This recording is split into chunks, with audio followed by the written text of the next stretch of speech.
আপনি আমি যেদিন মারা যাব মসজিদের মাইকে যেদিন এলান জারি হবে বাজান এই গ্রামের অমুক ব্যক্তি বেঁচে নাই, ইন্না লিল্লাহি ওয়া ইন্না ইলাইহি রাজিউন। আপনার আমার মৃত্যুর সংবাদ শোনার পরে ছেলেটা কেঁদে বলবে বাবা নাই, মেয়েটা কেঁদে বলবে বাবা নাই, প্রিয়তম স্ত্রী কেঁদে বলবে আমার স্বামী নাই, মা বাবা এসে থাকলে বলবে কলিজার ধনটা হারাইলাম। আপনার আমার মৃত্যুর সংবাদ শোনার পরে চতুর্দিক আত্মীয় স্বজন সবাই ছুটে আসবে। এ বাজান যতই মহাব্বত ভালোবাসা থাক না কেন, রাত 12টার দিকে যদি আপনার বিবি টের পায় আপনার নিঃশ্বাসটা আর কাজ করতেছে না, বলেন তো বাজান কোনো বিবি কি বলবে আমার স্বামী মারা গেছে? এখন রাত 12টা 1টা বেজে গেছে, কিছুক্ষণ পরে সকাল হবে না, আমার স্বামী মারা গেছে, আমি আমার মৃত স্বামীর কাছে সকাল পর্যন্ত একটু ঘুমায়া থাকি। বলেন তো বাজান 30-40 বছর যেই বিবির সাথে মহব্বত ভালোবাসায় দিয়ে সংসারটা করলেন, আপনার ইন্তিকালের পরে আপনার বিবি কি 2-4 ঘন্টা আপনার পাশে ঘুমাবে? কোনো বিবি ঘুমাবে না। চিৎকার মেরে ডেকে বলবে কে কোথায় আছে, অমুকের বাবা মারা গেছে, তাড়াতাড়ি ঘর থেকে বের করো। যেই দামি বিল্ডিংটা বানাইলেন বাজান 1টা ঘন্টা ওই বিল্ডিং এর ভিতরে আপনাকে আর রাখবে না, আপনার লাশটা বের করবে। যে দামি টাইলস দিয়ে বাথরুমটা বানাইছেন বাজান ওখানে আপনার জীবনের শেষ গোসলটা হবে না। মশারি টাঙাইয়া চকির ওপরে শোয়াইয়া দিয়া দেখে রঙিন পোশাক খুইলা বড়ই পাতার গরম পানি দিয়া আপনাকে আমাকে উলঙ্গ করায়া গোসল করাইয়া দেবে। ছোট ছোট সন্তানগুলো কাঁদে আর বলে আম্মু বাবা কতদিন গোসলখানায় গোসল করলো, আজকে কেন বাবা এভাবে নিথর ভাবে শুয়ে আছে, অন্য মানুষ কেন বাবারে গোসল করাইয়া দেয়? ছোট সন্তানগুলো বোঝে না, মা বোঝানোর চেষ্টা করে, ওরা হাউমাউ করে কাঁদে। এমনও 2-3 বছরের বাচ্চা রেখে বাবা মারা যায়, সন্তানগুলো চিৎকার মারে আব্বু আব্বু আব্বু আমাকে একা রাইখা যায় ওরা। সন্তানের চিৎকার বাবা শুনতে পারে কিন্তু জবাব দেওয়ার ক্ষমতা থাকে না। আপনারা আমারে গোসল করাইয়া দিয়া সাদা কাপড়ের চকলেটের মতো মোড়াইয়া মসজিদের খাটিয়াতে তুইলা 4 জন বরযাত্রী দইরা পেছনে হাজার হাজার শত শত মানুষ ছুটে যাবে আপনাকে আমাকে কবরে শায়িত করার জন্য। 3 জন মানুষ যখন লাশটা কবরে রাখবে বাজান মনে হবে এই 3 জন মানুষ বুঝি আমার সাথী হবে, কিন্তু না না। চক্ষু দুইটা বন্ধ করে একবার চিন্তা করেন এই অবস্থা যদি কালকে আপনারা হয় কি করবেন? 3 জন মানুষ লাশটা যখন কবরের ভিতরে রাখবা মনে হবে এরাই বুঝি সাথী, কিন্তু লাশটা কবর রাখার পরে একে একে সবাই কবর থেকে উঠে আসবে। কবরে লাশটা রাখার পরে দূর আকাশে একটু একটু দেখা যায়। এরপরে যখন কবরে বাঁশের বিছানা বিছায়া দিয়া মনকে মন মাটি চাপা দিবে, কবরটা হয়ে যাবে ঘর অন্ধকার। আপনার আমার দেহটা কবরে রাইখা সবাই যখন চলে আসবে তাদের পায়ের আওয়াজ কবরে থাকা ব্যক্তি শুনতে পাইবে, এই তো বুঝি ওরা চলে যায়।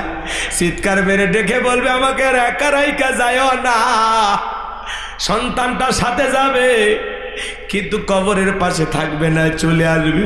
বন্ধু বান্ধব কতজন যাবে গো, কেউ তো সাথী হবে না, সবাই চলে আসবে। ওই কবরে থাকা ব্যক্তি আমার নবী বলেন যে কবরে চলে গেল তার চাইতে অসহায় আর কেউ নাই।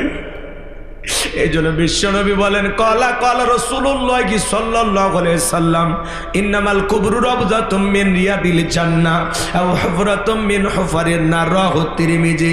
বিশ্বনবী ডেকে বলেন যে ব্যক্তির আমল ভালো মৃত্যুর সঙ্গে সঙ্গে আল্লাহ তাআলা তার কবরটা জান্নাতের বাগান বানায়া দিবেন, বলেন সুবহানাল্লাহ। আর যে ব্যক্তির আমল খারাপ আও হুফরাতুম মিন হুফারিন নার, তার কবরটা হবে জাহান্নামের আগুনের গর্ত। একবার যদি কারো কবর জাহান্নামের আগুনের গর্ত নিরর্থক হয়ে যায় বাজার, তার কিন্তু বাঁচার কোনো উপায় নাই। দুনিয়ার আগুনের চাইতে জাহান্নামের আগুনের পাওয়ার হলো 70 গুণ বেশি। এজন্য কবর কিন্তু জায়গা ভালো নয়।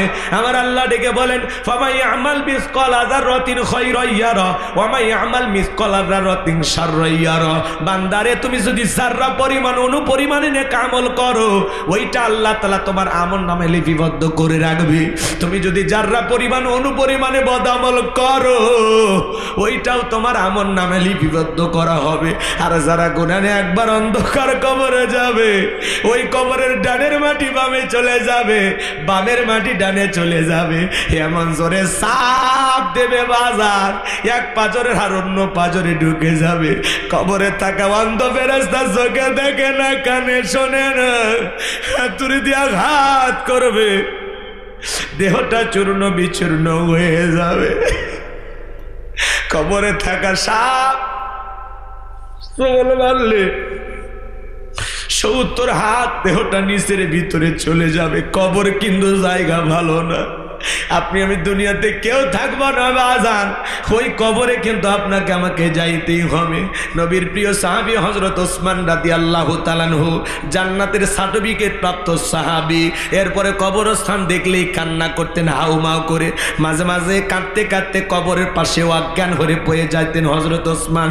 জিজ্ঞাসা করা হয়, ও নবীর প্রিয় সাহাবী ওসমান, নবী যখন কবরের আলোচনা করে তখন তুমি এত অজ্ঞান হও না, কবর দেখে কেন তুমি অজ্ঞান হয়ে পড়ে যাও?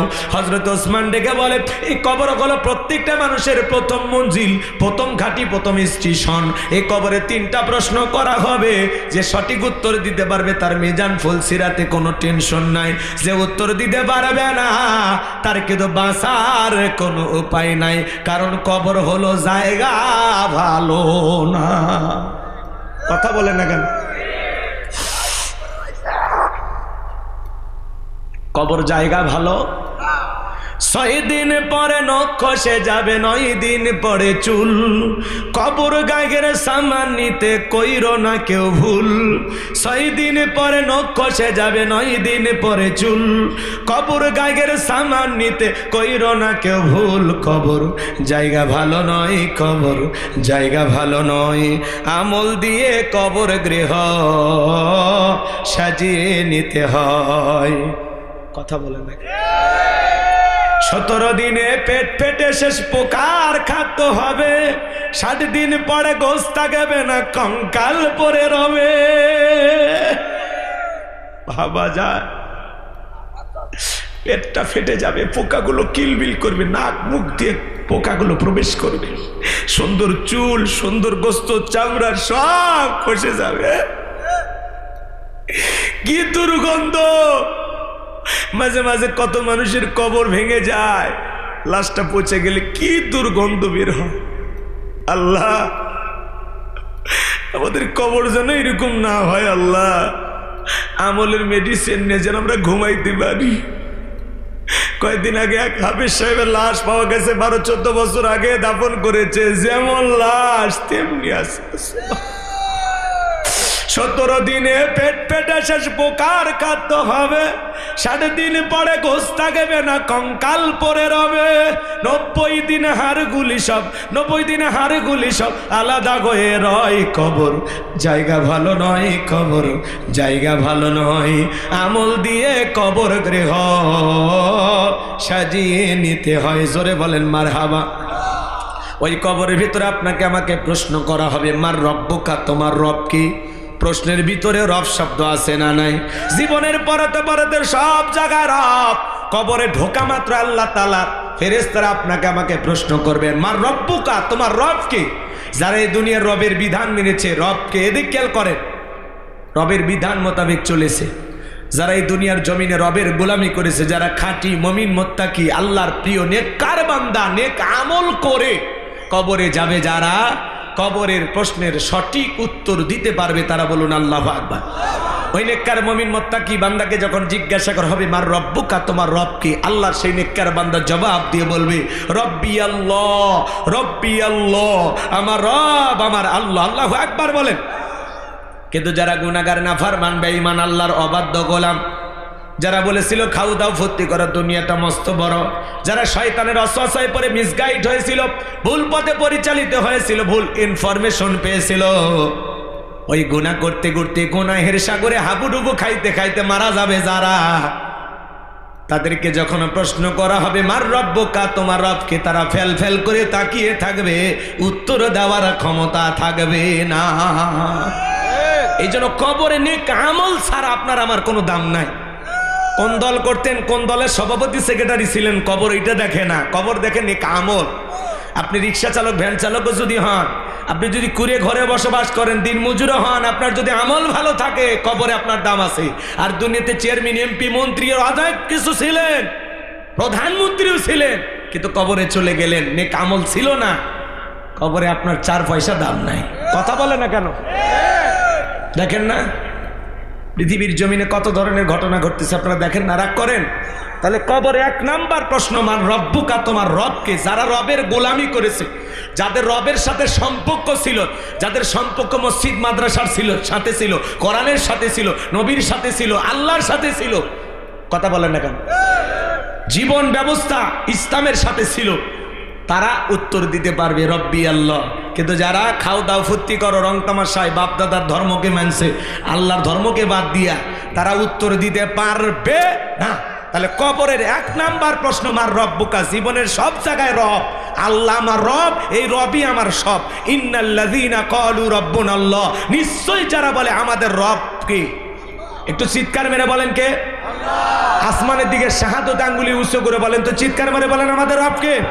আরেকটু জোরে বলেন আল্লাহ, আরেকটু জোরে বলেন আল্লাহ, আরেকটু জোরে বলেন আল্লাহু আকবার।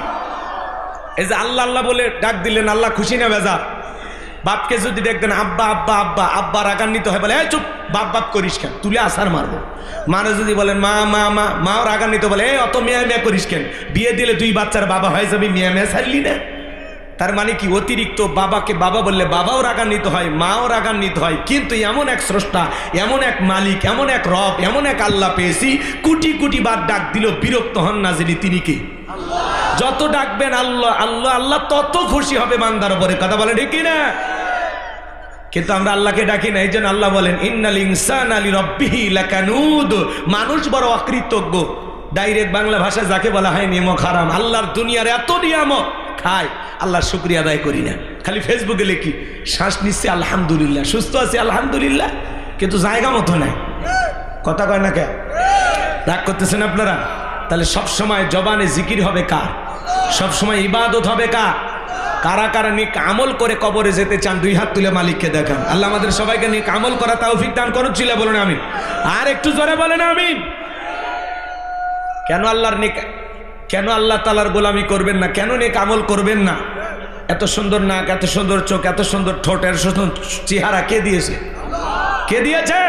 লাকাদ খালাকনাল ইনসানা ফি আহসানি তাকওয়িম, বান্দারে বড় সুন্দর আকৃতি দিয়া, সুন্দরতম গঠন দিয়া আমি আল্লাহ আপন কুদরতের হাত দিয়ে তোদের সৃষ্টি করেছি। বলেন সুবহানাল্লাহ। আল্লাহর সৃষ্টি কখনো অসুন্দর হতে পারে না। পৃথিবীতে যা কিছু দেখতেছেন আল্লাহ বলেন কুনতুম খায়রা উম্মাতিন উখরিজাত লিন-নাস, তোমাদেরকে উত্তম জাতি বানাইছি, ভিআইপি বানাইছি, মর্যাদার আসনে বসিয়েছি। পৃথিবীতে যা কিছু দেখো সব আমি আল্লাহ তাআলা তোমাদের জন্য সৃষ্টি করেছি। হুয়াল্লাযী খালাকা লাকুম মা ফিল আরদি জামিআ, বান্দা পৃথিবীর সবকিছু আমি আল্লাহ তোদের জন্য সৃষ্টি করেছি, আর তোমাদেরকে সৃষ্টি করেছি ওয়ামা খালাকতুল জিন্না ওয়াল ইনসা ইল্লা লিয়াবুদুন, আমি মানব জাতি আর জিন জাতিকে সৃষ্টি করেছি কেবলমাত্র, শুধুমাত্র, একমাত্র আমি আল্লাহর দাসত্ব আর গোলামি করার জন্য। মানুষকে আল্লাহ সৃষ্টি করেছেন 2টি কারণে। জোরে বলেন কয়টি কারণে? 1 নাম্বার হলো তার ইবাদত করার জন্য, আর 2 নাম্বার খলিফা আল্লাহর প্রতিনিধিত্ব করার জন্য, সমাজ রাষ্ট্র পরিচালনা করার জন্য। আল্লাহু আকবার বলেন। বোঝে না, বোঝে না, সামনে যায়। রাগ করতেছেন মনে হয়। তাহলে আল্লাহ বলেন ইন্নাল্লাযীনা ক্বালু রাব্বুনাল্লাহ, নিশ্চয়ই যারা বলে আমাদের রব কে। আরেকটু জোরে ডাক দেন কে? আল্লাহ আমার রব, এই রবি আমার সব, দমে দমে তনু মনে তারি অনুভব। আল্লাহ আমার রব, এই রবি আমার সব। তোমার দুনিয়াতে আমি যেদিকে তাকাই অথই নিয়ামতে ডুবে আসি যে সবাই। তোমার দুনিয়াতে আমি যেদিকে তাকাই অথই নিয়ামতে ডুবে আসি যে সবাই। পাক ফাকালির মুখে শুনি তাসবিহ কলো রব, তাসবিহ কলো রব, আল্লাহ আমার রব, এই রবি আমার সব। জোরে বলেন মারহাবা। গভীর মনোযোগ দিয়ে শোনেন বাজান। তাহলে বলেন তো সকল, এদিক খেয়াল করেন, আমাদের রব কি? আর একটু জোরে বলেন কি? এই পৃথিবীর জমিনে অনেক মানুষকে আল্লাহ যখন জিরো থেকে হিরো বানায়, সাওয়ালা থেকে প্রধানমন্ত্রী বানায়, নিঃস্ব মানুষটাকে যখন সমাজের রাষ্ট্রপতি নেতা সরকার বানায়, ওই মানুষটা ক্ষমতার চেয়ারে বসে আল্লাহকে ভুলে যায়। এই পৃথিবীর একজন মানুষকে আল্লাহ তাআলা জিরো থেকে হিরো বানাইছিল, এর নাম কাবুস। বলকে বলা হয় কীর্তিদের তরফ থেকে নাম ছিল রামসিস। মিশরের বাদশা হওয়ার পর উপাধি নাম হলো ফেরাউন। যে নিজেকে আনা রব্বুকুমুল আলা বলে দাবি করেছিল, বলে আমি বড় প্রভু, আমি বড় খোদা। জোরে কন্না উযবিল্লাহ। আমার ভাইরা, এই কাবুস নামের ফেরাউন ছিল ভবঘুরে যুবক, এলাকায় কোনো কাজকর্ম পাইল না। বাল্যকালের বন্ধু হামানকে নিয়ে মিশরে চলে গেল। ভবঘুরে যুবক মানে বোঝেন না, যারা ইয়াবা ফেন্সিডিল গাছা মদ খায়া গাছক ধাক্কা মারে, কই ভাইজান সাইদ দেন। বউ যদি দরজা খোলে, মুখের বাপ তুমি ঢোলকা, কয় মা তুমি বুঝবা না যে একটু বেশি পরিমাণে মাল খাসি। এরকম মালখোর আছে না নাই? ইয়াবা খাই, ফেন্সিডিল খায়, আছে না ভাই? আছে না? সন্ধ্যাবেলায় ঘরের দরজা বন্ধ করে জিগের ঘরে ইজ্ঞাবা ইজ্ঞাবা ইজ্ঞাবা। মা বাবা চিন্তা করে, বাবা এটা কিসের ট্যাবলেট? জ্বর সর্দি গলা ব্যথা। কই কিচ্ছু বোঝার দরকার নাই, টেকা দে নইলে তোর মাথা ভাড়াবো। সেদিন এক মহিলা হাসপাতালে চিকিৎসা নিতে গেছে, ব্যথার ট্যাবলেটের নাম দিয়া মহিলা আর একটা মহিলাকে ইয়াবা ট্যাবলেট খাওয়াই দিছে। মহিলার এখন বোঝেন না কথা, ওগুলো খাইলে যে কেমন হয় আমি কি বুঝি। ওই মেয়ে খালি উল্টা পাল্টা করতেছে, কয় কিসের ট্যাবলেট খাচ্ছেন? কয় ব্যথার। বোঝেন নাই? পরে চিকিৎসক যারা আছে ওরা যায় দেখে, বাপ রে বাপ, এই ইয়াবার ট্যাবলেট আসলো কোথা থেকে? ব্যথার রুগীকে ইয়াবা ট্যাবলেট খাওয়াই দিয়েছে। আমাদের সমাজে ইয়াবা, ফেন্সিডিল, গাঁজা, মদ আছে না নাই? যারা সমাজে নিশাদ্রব্য পান করে, সমাজের মানুষ তাদেরকে পুরস্কার দেয়। কথা বলে না কেন? যারা নিশাদ্রব্য পান করে, ইয়াবা, ফেন্সিডিল, গাঁজা, মদ খায়, সমাজের মানুষ ভালো চোখে দেখে না, টোকাই বলে। কি বলে? কথা বুঝেন নাই? এই জন্য যুবক, ওই ইয়াবা, ফেন্সিডিল, গাঁজা, মদ খাইয়া ওই টাকা নষ্ট না করে, ওই টাকা জমাইয়া প্রত্যেক মাসে বউকে একটা 3 পিস কিনে দাও। 12 মাসে 12টা দিতে পারলে কিছু না পাও, অন্তত 12টা বাসও রাখতেই পারো। কথা কন, টাকা নষ্ট করে লাভ নাই, টাকাটা জমায় রাখো। আল্লাহ যেন যুব সমাজকে সমস্ত নেশা দ্রব্য থেকে বেঁচে থাকার তৌফিক দান করুন। যেই মুখে মা সেই মুখে মাদককে না বলুন। কথা বলে ঠিক কিনা? নেশা দ্রব্য পান করা জায়েজ না হারাম? তাহলে হারাম আমরা ছেড়ে দেব না ধরবো? হারামকে বর্জন করব। কার ভালোবাসা? কার ভালোবাসা পাওয়ার জন্য? আল্লাহ যেন আমাদের হেদায়েত দান করেন। জোরে বলেন আমিন। সকল ধরনের নেশা দ্রব্য আজ থেকে পান করব না। কোন কোন যুবক আছে হাত তোলো তো দেখি। মাদক দ্রব্য পান করা যাবে? নেশা দ্রব্য পান করা যাবে? মাদককে না বলুন। আজ থেকে মাদক খাবো না ইনশাল্লাহ। মাদক মুক্ত সমাজ আমরা গড়ে তুলবো।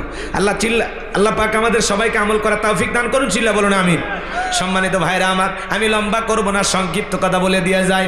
এই ভবঘুরে যুবক কাবুস নামের ফিরাউন চলে গেল। সর্বপ্রথম মিশরের তরমুজের খেতে লেবারি করলো। কিছুদিন পরে বলে এটা আর ভালো লাগে না, মিশরের সরকারি গোরস্থানে দারোয়ান লাগবে। চতুর্দিক দিয়ে ঢোল পিটার খবর দেওয়া হয়েছে। হাজার হাজার মানুষের লাইনের মধ্যে দাঁড়ায় গেছে। ওই কাবুস নামের ফিরাউন ইন্টারভিউ দেওয়ার জন্য লাইনের মধ্যে দাঁড়ায় গেছে। একে একে যখন ফিরাউনের ইন্টারভিউ দেওয়ার পালা, তখন ডেকে বলে, বাদশাহ বুকবার আশা নিয়ে ভিন দেশ থেকে আপনার দেশে এসেছি। আমি যতটুকু জানি আপনার চাইতে ভালো মানুষ মিশরের জমিনে আর কেউ নাই। দয়া করে যদি চাকরিটা দেন, সারা জীবন আপনার প্রতি কৃতজ্ঞ থাকবো। এমন ভাবে কথাগুলো উপস্থাপন করেছেন, বাদশার মায়া লাগে গেল। কথা আছে দুষ্ট লোকের মিষ্টি কথা। এইবার বাদশাটাকে বলে ইন্টারভিউ বন্ধ করো, এই কাবুজ নামের ছেলেটাকে মিশরের সরকারি গোরস্থানের দারোয়ানের চাকরিতে নিয়োগ দেওয়া হলো। এইবার চাকরি পাওয়ার পরে ফিরআউন চিন্তা করে বাদশা মাসে মাসে বেতন দেবে, ঠিক আছে, কিন্তু এই বেতন দিয়ে চলবে না, আমার সাইট আলাদা ইনকাম করা দরকার। এইবার যারা লাশ দাফন করতে আসে ওদেরকে ডেকে বলে, শোনো, তোমরা যদি লাশ দাফন করতে চাও লাশ প্রতি আমার একটা করে দিরহাম দেওয়া লাগবে, না হলে লাশ দাফন করতে দেব না।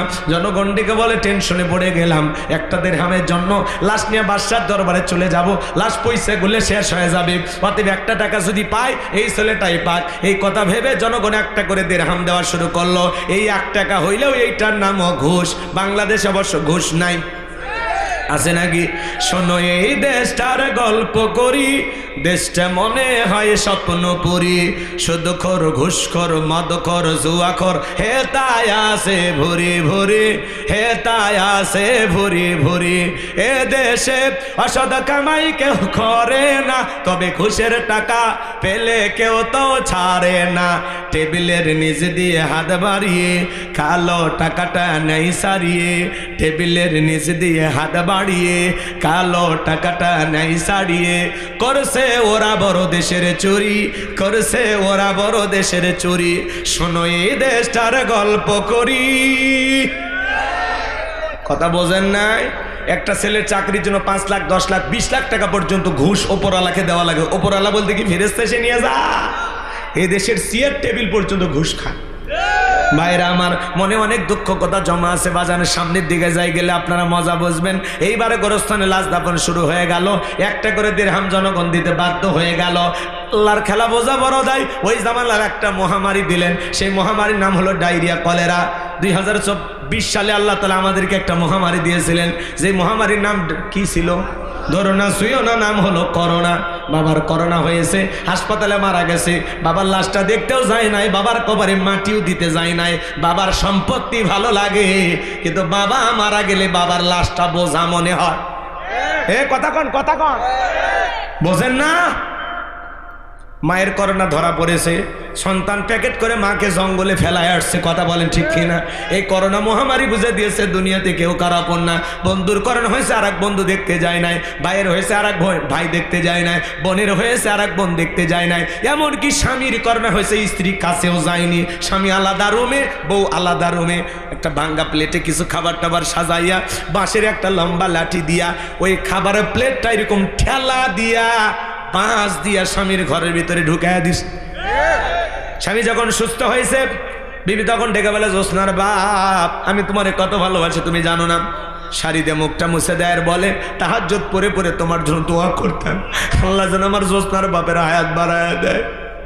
স্বামী তখন মনে মনে বলে, বিবি আমার যে কত ভালোবাসিস তার প্রমাণ আমি পাইছি। যখন আমি অসুস্থ ছিলাম, মনে মনে ভাবতেই নেই বুঝে জানালা খুলে 2টা গল্প করবি, এই বুঝি দরজা খুলে আমার সাথে দেখা করে 2টা কথা বলবি।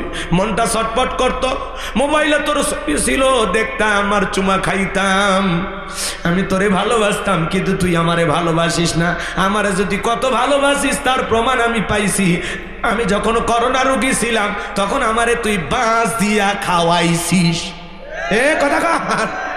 এই জন্য করোনা মহামারী বুঝে দিয়েছে দুনিয়াতে কেউ কারাপন না। বউ বাচ্চার জন্য এত কিছু করতেছেন, আপনি মনে কি করেন আপনি মারা গেলে আপনার পরিবার চলবে না? দুর্মিয়া ভুল ধারণা। আপনি মারা গেলেও সব আপন গতিতে চলবে। এই দুনিয়াতে কারো জন্য কোনো কিছু থেমে থাকে না, সব চলবে, খালি আপনি থাকবেন না। এই জন্য আসুন, দুনিয়াকে না আখেরাতকে টার্গেট করুন। কথা কয়টাকে? দুনিয়ার লোভ লালসা, আখেরাতের চাহিদাটাকে পূরণ করি, নেক আমল দিয়া আমলের অ্যাকাউন্টটা ভারী করি। আল্লাহ যেন বুঝ দান করেন, জোরে বলেন না আমিন। এইবার ভাইয়েরা আমার, হাজার হাজার মানুষ মারা যায়, গোরস্থানে লাশ দাফন হয়, আর একটা করে দিরহাম ফেরাউনের পকেটে ওঠে। ওই সময় হাজার হাজার মানুষ মহামারীতে মারা গেল, এত পরিমাণে টাকা পয়সা বাজান, টাকা রাখারই কোনো জায়গা নাই। বাদশার দরবারে চলে আসলো, বাদশাহ আমার কাছে টাকা পয়সা হয়ে গেছে, আমি একটু গরিব দুঃখী মানুষের সেবা করতে চাই। এইবার বাদশাহ ডেকে বলে, বাবা এ তো ভালো উদ্যোগ, ঠিক আছে যাও টাকা পয়সা নিয়ে আসো। টাকা পয়সা নিয়ে আসা হলো, রাজ্যের ভিতরে ঢোল পেটা দেওয়া হলো, তোমরা যারা গরিব দুঃখী আসো, খাজনা পরিশোধ করতে পারো না, দুঃখী মানুষ খাইতে পারে না, বাদশার দরবারে চলে আসো, গোরস্থানে দারোয়ান তোমাদের খাজনা পরিশোধ করে দেবে। এইবার হাজার হাজার মানুষ লাইন দিয়েছে বাজান, গোরস্থানের দারোয়ান সেই ঘুষ খাওয়া টাকা কিন্তু জনগণের। কিসে? জনগণের। খালি সিস্টেমে দেয়, আর আমরা মনে করি এরাই মনে হয় দিল। হ্যাঁ, ওরাই দেয় টাকা, ওর বাপে। কথা কন না কে? আমাদের গাইবান্ধার আঞ্চলিক ভাষা একটা কথা আছে, মাছের তেল দিয়ে মাছ ভাজে। বোঝেন নাই? টাকা কার? ভালো করে বোঝার চেষ্টা করবেন বাজান। এই সমস্ত জনগণের খাজনা পরিশোধ হয়ে গেল। গরিব দুঃখী মানুষগুলো যায় আর বলে, হারে রাজ্যের বাদশা যদি এই ব্যক্তি না হইয়া গোরস্থানের ছেলেটা হইতো, না জানে আমাদের কপাল খুলে যেত। নির্বাচনের আগে একটু জনসেবামূলক কাজ করার দরকার আছে না নাই? আমার এলাকায় এক নেতা কাঁচা রাস্তা, মাটি রাস্তা, বোঝেন তো, ওই মাটি রাস্তার ভিতরে ইট পাটতেছে।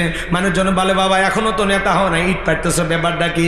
বলে, বৃষ্টি হওয়ার পরে আপনাদের ছেলে মেয়ে স্কুলে যাইতে পারে না, আপনারা হাটে বাজারে যাইতে পারেন না, আপনাদের দুঃখের কথা মনে বলে মাঝে মাঝে রাতে আমার ঘুম আসে না। আপাতত 2 গাড়ি ইট পাড়িয়া দিয়ে গেলাম, আর ভবিষ্যতে আমার মার্কায় সিল মারা যদি একবার নেতা বানাই দিতে পারো, আমার 1 নাম্বার টার্গেট কাঁচা রাস্তা পাকা করে দেব। এই স্লোগান দিয়া জনগণ যখন বিশ্বাস করে ভরসা করে নেতার মার্কায় সিল মানে নেতা মেনে দেয়, নেতা তখন এলাকায় থাকে না, ঢাকা শহরে বান্ধবী নিয়ে ঘুমা। কথা বলেন। নির্বাচনের মার্কা থাকে যে কয়দিন নেতার আনা গোনা, সেই দিন অলিতে গলিতে নেতার ছবি এবং সশরীরে নেতাকেও পাওয়া যায়। যেখানে সেখানে বৈশা চা খায়, রাস্তার ভিক্ষুক মহিলাকে 500 টাকা 1000 টাকা দিয়ে বলে, আপনার চেহারার মাঝে আমি আমার মাকে খুঁজে পাই। কথা কন। ওরা তো নেতা না, একটা অভিনেতা। দেখেন, একজন ছিল কথা বলার আগে কান্দা দিত, বারবার বললাম ম্যাডাম পদত্যাগ করেন। আল্লাহ বলে, কিসের পদত্যাগ? এরা যে অন্যায় অপরাধ করেছে, শুধু পদত্যাগ না, আমি আল্লাহ এদেরকে দেশ ত্যাগ করতে বাধ্য করব। আল্লাহ ধরে না, আল্লাহ ধরা বড় কঠিন। ইন্না বাতশা রাব্বিকা লাশাদীদ, আল্লাহর পাকড়াও বড় কঠিন। আল্লাহ যেদিন ধরবে, মামু বাড়ি দিল্লি গিয়ে পড়বে। কথা বলে ঠিক কি না? 45 মিনিট সময় পাইছিল, 16 বছরের ক্ষমতার সিয়ার তুই পালিয়ে গেছে। আছে বড় বড় কথা বলতে পালাবো না, হারাবো না, আছে ভাই আছে, সেই পালিয়েই গেছে। মাঝে মাঝে কল রেকর্ড ফাঁস হয়, বলে আমি দেশের কাছে আছি, শর্ট করে ঢুকবেনই তো বের হলেন কেন? মমতাময়ী প্রধানমন্ত্রী বলা হতো, আপনার কোটি কোটি অনুসারী সবার মায়া মহব্বত ভুলে কিভাবে এভাবে চলে গেলেন? আপনার মায়া দয়া ছিল না? এক কথা বলেন নাকি আপনারা? ঈশ্বর চাচাকে বলা হয় স্বৈরাচার শাসক। ঈশ্বর চাচা ক্ষমতার থেকে পদত্যাগ করে জেলে গেছে, দেশ ছাড়েনি, বাপের বেটা। তার নেতা কর্মীরা কোনো ক্ষতি হয়নি। কথা বলে ঠিক কিনা? দেশ নেত্রী বেগম খালেদা যে জেল খেটেছেন, অসুস্থ হয়ে দেশে পড়েছিলেন, দেশ ছাড়েনি, বাপের বেটি। কাতারের আমির বিমান, এই দিক কাতারের আমির বিমান দেশে, সেই প্লেনে উঠে আল্লাহর বান্দি রাজকীয় ভাবে বিদেশে গেছে চিকিৎসা নেওয়ার জন্য। মারাবা কন। কয়েকদিনের চিকিৎসায় বেগম খালেদা জি এখন একাই হাঁটতে পারে। মারাবা কন। তাহলে একজন যায় রাজকীয় ভাবে, আর একজন যায় পালিয়ে। কথা কন।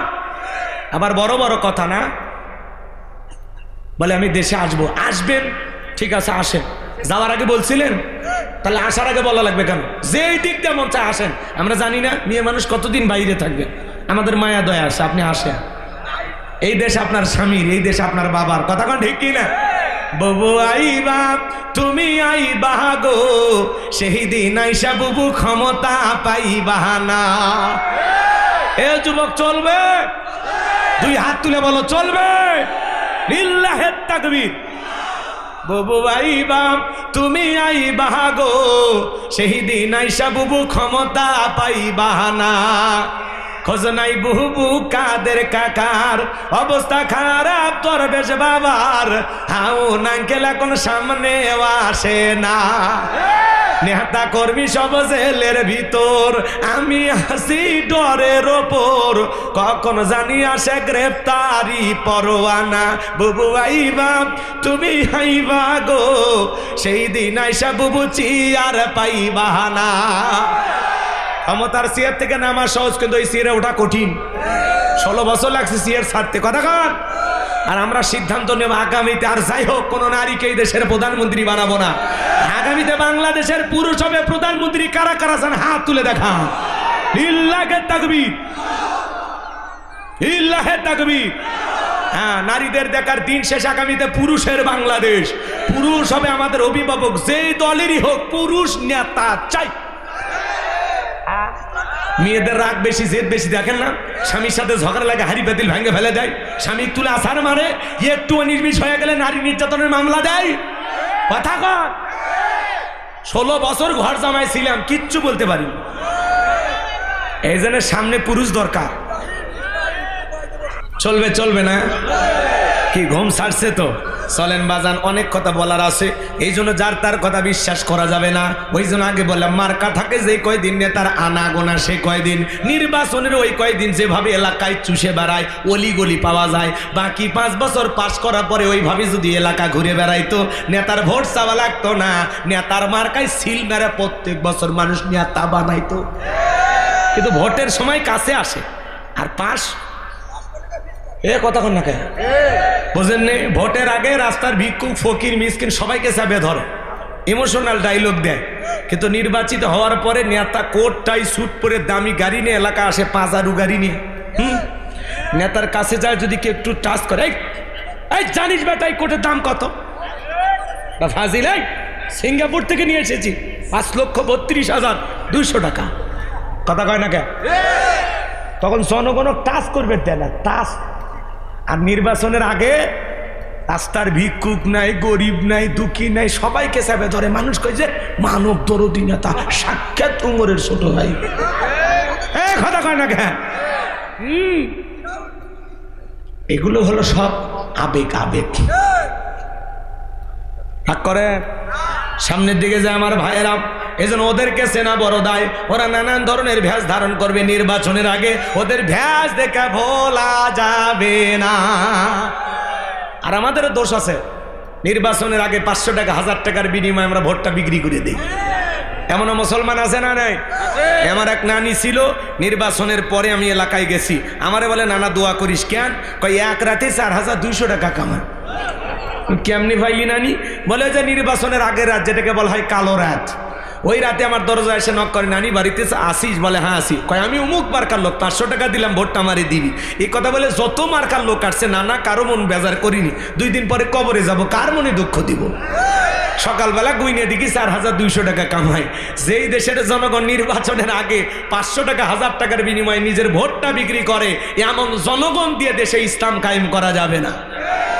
এক পাগল তেঁতুল গাছের নিচে হাত তুলে বলে, আল্লাহ এই তেঁতুল গাছের রাজশাহীর ফজলিয়াম দে, রংপুরের হাড়িভাঙ্গা দে, চাঁপাই নবাবগঞ্জের কাটিমন দে, নওগাঁ পাহাড়ের আমরুপালি দে। আল্লাহ তখন বলে, পাগল রে, চোখটা খুলে দেখ কোন গাছের নিচে দোয়া ধরেছিস। তেঁতুল গাছের নিচে দাঁড়াইয়া কিয়ামত পর্যন্ত আম চাইলে যেমন পাওয়া যাবে না, নির্বাচনের আগে নিজেকে বিক্রি করে 1 প্যাকেট বিড়ির কাছেও বিক্রি করে এমন জনগণ দিয়ে দেশে ইসলাম কায়েম করা যাবে না। উমরের মতো শাসক পাওয়া যাবে না। কথা বলে ডেকে এরা তালুকদার বংশের মতো যদি কলিজা বড় হয়, হাতটা তুলে কি ওয়াদা দিতে পারবে নির্বাচনকে কেন্দ্র করে কোনোদিন চা বিড়ি পান সিগারেট খাবে না? হাত তুলে দেখান, কি ওয়াদা ঠিক থাকবে? মাঝে মাঝে হাত তোলে নি যারা ভোট বিক্রি করে, হাত তোলেন না কে? হাত তোলেন না কে? 500 টাকা দিয়ে আপনার কেনা যায়? রাগ ভাষায় না, ভালো করে করছি। পুরুষ মানুষ কেনা যাবি টাকা দিয়ে? হ্যাঁ হ্যাঁ, টাকার কাছে বিক্রি হয় পতিতে, পুরুষ মানুষ বিক্রি হবে কে? কথা কন না? ভালো করে বললাম, কিন্তু একেবারে পাওয়ারফুল ডোজ দিয়ে গেলাম। তারপরে যদি কাজ না হয়, কি আপনি 1 কাপ চা খাই আপনি স্লোগান দেন, বল্টু ভাইয়ের চরিত্র ফুলের মতো পবিত্র, নামাজ পড়ে 1 ওয়াক্ত, গাঁজা খাই 5 ওয়াক্ত, ঘুমসুরিতে পাকা বক্ত, শয়তানের 1 নাম্বার ভক্ত, হুজুরের জন্য খুবই শক্ত, চুষে খাই গরিবের রক্ত। পোস্টারে লেখা আছে গরিবের বন্ধু, ভোট দিয়ে দেখেন গরিবের কয় নাম্বার শত্রু। একটা বয়স্ক ভাতার কাঠ নিবের গেলে 2-1000 খায়। এরা বলে নেতা। নির্বাচনের আগে সাইকেল কেনার টাকা নাই, হুন্ডা কেনার টাকা নাই, কয়েক বছর পরে গাড়ি নিয়ে ঘরে, ঝিনাইদহে বাড়ি, ঢাকার বাড়ি, সিঙ্গাপুরে বাড়ি, টাকা কি জিব্রাইল দেয়? হ্যাঁ, এত টাকার মালিক কেমনে হন? রাস্তাঘাটের ব্রিজ কালভার্ট সব মেরে খায়। কথা কন, ব্রিজে ঢুকানোর কথাটা ঢুকে দিবি বাঁশ, ব্রিজ উদ্বোধন করার আগে রুকুত চলে যায়। তেমন দুর্নীতিবাজ নেতা আর চাই না, চাঁদাবাজ আর দেখতে চাই না। নতুন বাংলাদেশ করতে চাই, যেই দেশে চাঁদাবাজ থাকবে না, দুর্নীতিবাজ থাকবে না, টেন্ডারবাজি চাঁদাবাজি থাকবে না, খুন ধর্ষণ থাকবে না, নতুন বাংলাদেশ করতে চাই। বারবার মার খাবো, রক্ত দিব, দেশটাকে শোষণ করে লুটে পুটে খায়, আর আমেরিকা লন্ডনে বাড়ি করবে। নেতা দেশি, বাড়ি হলো বিদেশি। এই বেটা ওই দেশে যা, এই দেশে আসিস কেন তোরা? দেশের জনগণ চুষে খায়া শেষ করে ফেলে, দেশে লুটে পুটে সব কাজ। চলেন সামনের দিকে, আরো কিছু গুমর ফাঁস করে দেব। রাগ করে নাকি আপনারা? তাহলে ভালো হয়ে যান। ভালো হতে পয়সা লাগে না। সৎ যোগ্য মানুষকে আগামীতে সমাজের নেতা বানাইতে হবে। কি কথা না, কালকালে মোসার ভুরি দেখে ভুলে যাই না। সৎ যোগ্য নামাজি নেককার আমানতদার আল্লাহওয়ালা যে হবে মসজিদের ইমাম, সে হবে সমাজের নেতা। কথা কান, খবরদার পরিবর্তন হয়ে যান। সৎ মানুষ পাইলে যাবেন সামনে, সৎ মানুষ নাই আপনিও নাই। কথা কয় না কেন? কথা ঠিক আছে, চলবি বাজান, চলবি। এগুলো নাকি দোয়া করবো? চলবে। তাহলে তাকবীর দেন, লিল্লাহে তাকবীর। এইবার বাজান গো আমার, মিশরে একজন মন্ত্রী মারা গেল, নির্বাচন শুরু হয়ে গেল। আগে তো জনগণের মন কাইরা নিয়েছে, সবাই মিলে একসাথে ভোট দিয়া ওই গোরস্তানের কাবুজ নামের ফেরাউনকে মিশরের মন্ত্রী বানায় দিল। আল্লাহর খেলা বোঝা বড় দায়। বার্ধক্যজনিত কারণে মিশরের বাদশাও মারা গেল। এইবার ফেরাউন সমস্ত জনগণ আর নেতাদেরকে ডেকে বলে, তোমরাই বলো দেশের বাদশা হবে কে? বাদশা ছাড়া তো দেশ চালানো যায় না। এইবার জনগণ ডেকে বলে, আপনাকে অনেক আগে আমাদের চেনা জানা হয়ে গেছে, আপনি যদি আমাদের বাদশা হয়ে যান কারো কোনো আপত্তি থাকবে না। জনগণ সমর্থন দিল। যখন নেতা কর্মীর সমর্থন দিতে বাধ্য হইল, তখন এইবার সবাই মিলে যখন সমর্থন দিল, ওই কাবুজ নামের ফেরাউন মন্ত্রী হয়ে গেল মিশরের বাদশাহ। বাদশাহ হওয়ার পরে হামানকে ডেকে বলে, টাকা হামান এই দিকে আয়। হামানের মাথায় কোনো চুল ছিল না, সাদেমান নাই, বাম পাল্লট পুরো মাথা ছিল ভারতের দমদম এয়ারপোর্ট। হামানকে ডেকে বলে, হামান আজ থেকে তুই হবি মন্ত্রী, আমি হব দেশের বাদশাহ, দুইজন মিলে দেশটা পরিচালনা করব। এইবার ফেরাউন ক্ষমতার চেয়ারে বসার পরে রাতের বেলা যখন ঘুমের মধ্যে যায়, আজে বাজে স্বপ্ন দেখে ঘুম থেকে লাফায়লা পরে ওঠে। নেতা ক্ষমতা পাইছে ঠিকই, কিন্তু চোখে ঘুম আসে না। বোঝেন বোঝেন, ঘুম কি তো আল্লাহর দেয়া নিয়ামত। গরিব রিক্সা চালায়, ভ্যান চালায়, বউকে কোলে নিয়ে ঘুমায়। আর ধনী দাউকুরেলের সম্পর্ক 4টা ঘুমের ট্যাবলেট খায়, এরপরে রাত 2টার দিকে চোখ খুলে তাকায় থাকে। আর গরিব রেল স্টেশনে মাথার তলে ইট দিয়ে ঘুমায়, নাকের দাগ কি ট্রাকের ইঞ্জিন ফেল আছে না, আছে না? রাগ কইরেন না, রাগ কইরেন না। গরিবকে আল্লাহ 2টা স্পেশাল নিয়ামত দিয়েছে, একটা হলো ঘুম আর একটা খাওয়া রুচি। কথা কয় না? ধনীর সামনে অনেক খাবার, আপেল আঙ্গুর কমলা বেদানা গরু খাসি সব, কয় না খাওয়া যাবে না, ডায়াবেটিস শরীর। কথা কয় না? কেনার টাকা আছে কিন্তু খাওয়া রুচি না। আল্লাহ খাবার সীমিত করে দিছে। আর গরিব তাকায় বলে খাওয়া বলে যাবি না, একবার খালি আমাকে দিয়ে দেখ, অটো মানে ধান ভাঙ্গা অটো মেশিনের মতো সব খায় ফেলে দেবো। কথা কন ঠিক কিনা? গরিবের খাওয়ার রুচি আছে, কেনার টাকা নাই। ধনীর কেনার টাকা আছে, খাওয়ার রুচি নাই। গরিবের বিছানাপত্র দামি নয় কিন্তু ঘুম আছে, আর ধনীর বিছানাপত্র দামি আছে, লাখ টাকার খাট আছে, কিন্তু চোখে ঘুম নাই। তাহলে আল্লাহর কাছে খুশি না বেজার? তাহলে একটু জোরে বলেন আলহামদুলিল্লাহ। ফেরাউনের চোখে ঘুম নাই, আজে বাজে স্বপ্ন দেখে লাফালাফ ওঠে। তার দরবারে জ্যোতিষী ছিল 400। এই 400 জ্যোতিষীর লিডারের নাম হলো দবিরা, বয়স হলো 320 বছর। ডাইকা বলে, দবিরা রে এই দিকে আয়। কেন জানি রাতের বেলা আজে বাজে স্বপ্ন দেখে ঘুমায় উঠি, আমি কিছুই যেন বুঝতে পারতেছি না, আমার জন্য কি হয়ে গেছে। তাড়াতাড়ি করে গবেষণা করে দেখো কেন আমি উল্টা পাল্টা স্বপ্ন দেখি। এইবার দবিরা গবেষণা করে বলতেছে, নেতা যদিও আপনি ছিলেন ভবঘুরে যুবক, তরমুজের ক্ষেতের লেবার, গোরস্থানের দারোয়ান, এরপরে মন্ত্রী, বর্তমান রানিং বাদশা, আঙ্গুল ফইলা কলার গাছ, কিন্তু আপনার ভবিষ্যৎ জীবন বড় অন্ধকার। আগামী 3 মাসের মধ্যে বনি ইসরাইল সম্প্রদায়ের ভিতরে একটা মুসা নামের ছেলে জন্মগ্রহণ করবে। ওই মুসার কারণে রাজত্ব পাওয়ার ক্ষমতা কোনো কিছু থাকবে না। নেতারে এমনকি আপনার জীবন যাওয়ার সম্ভাবনাও দেখা যায়। এই কথা শোনার পরে ফেরাউনের মাথা ঠান্ডা না গরম? যদি বলতো মুসা আসবে খানকা বানায় বসে বসে জিকির করবে, তাহলে মাথা গরম করতো না। আজও পৃথিবীর জমিনে তাকায় দেখেন, যারা খানকানে বসে থাকে হু হু জিকির করে, লাফালাফি করে, পানির ভিতরে চললে বাতি ঝড় বাতাসেও নেবে না। ল্যাংটা বাবার মুড়ি ধইলে নামাজ রোজা লাগে না। যেই বিশ্বাস বলবে নামাজ রোজা লাগে না, ওইটা পীর না, টাটকা শয়তান। এই ভণ্ডামি আছে না নাই সমাজে? যারা মাজার নিয়ে পড়ে আছে, ভণ্ডামি করে, উল্টা পাল্লা জিকির করে, লাফালাফি করে, নারী পুরুষ একত্রে হয়া গান গায়, এশকের আগুন। আছে না, আছে না? বলবো না, আছে না ভাই? মহিলারা, মহিলা পর্যন্ত ওরসরি বেজা গান গায়, তালা খুইলাতে বাসা ভাই। আমি পাগল দিওয়ানা হয়েছি, মুর্শিদেরই প্রেমে পড়েছি। আছে না? না, মহিলা মানুষ পীরের দরবারে যায়, ঢুকি তবলা বাজায়, লাফায় আর গান গায়, বাবা আমি তোমায় ভালোবাসি গো বাবা, তোমার চরণ চুমিতে বাবা, তোমার কাছে আসি গো বাবা, আমি তোমায় ভালোবাসি। যেই মহিলা স্বামীকে বাদ দিয়ে পীরের ফাটা পায়ে চুমা খায়, ওই নারীর চরিত্রে ঠিক নাই। অধিকাংশ বিধবা অসহায় নারীরা মাজারে যায়। এ কথা কয় না কে? ভালো হয়ে যা, ভালো হয়ে যা। মাজারে গেলে আল্লাহ পাওয়া যায়? হ্যাঁ, ঘরে নামাজ পড়ে আল্লাহরে ডাক দে, পাগলি এ ছেলে, আরে ধরেন তো, ধরেন তো। 12টার আগে উঠবেন না। ওই সিরিয়ালের লোক এখন আছে নাকি? ওদেরকে তো সাইড করে দিছি, একজন উঠবেন না, কাউর উঠতে দেবেন না, টাইনে বসায় দেবেন। তাকবীর দেন, লিল্লাহে তাকবীর।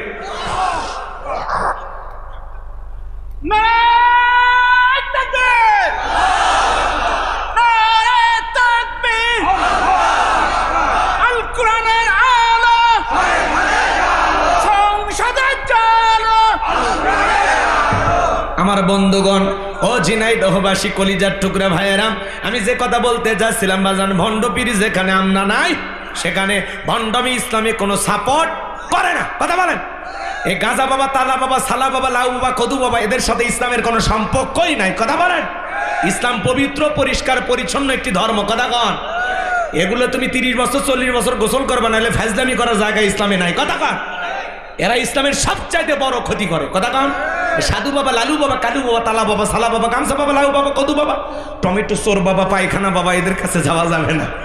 রাগ করতেছেন মনে হয় বাজান? শিকল পরে থেকে নাম দিয়েছে শিকল বাবা, বিড়ি খাওয়ায় মুড়ির দেয় নাম দিয়েছে বিড়ি বাবা, কাপড় নাই শরীরে নাম দিয়েছে ল্যাংটা বাবা। ওর বাবা যদি ল্যাংটা থাকে, ওর কপালে আল্লাহ 12টা বাজাবে। কোন ল্যাংটা বীরক ইসলাম সাপোর্ট করে? এগিয়েছে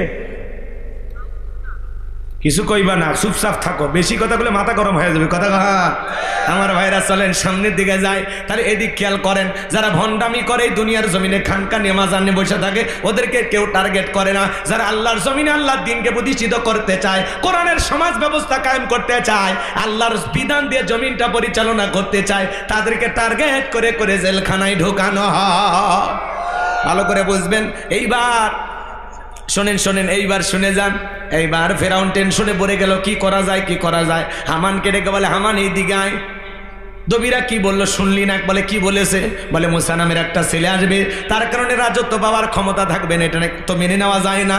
দবিরা ডেকে বলে, নেতা টেনশন নিবার কোনো কারণ নাই, মাইট ইজ রাইট, জোরজার মুল্লুক, তার পাওয়ার রাজত্ব ক্ষমতা যার হাতে, সে সমাজ রাষ্ট্রে যা বলবে তাই হবে।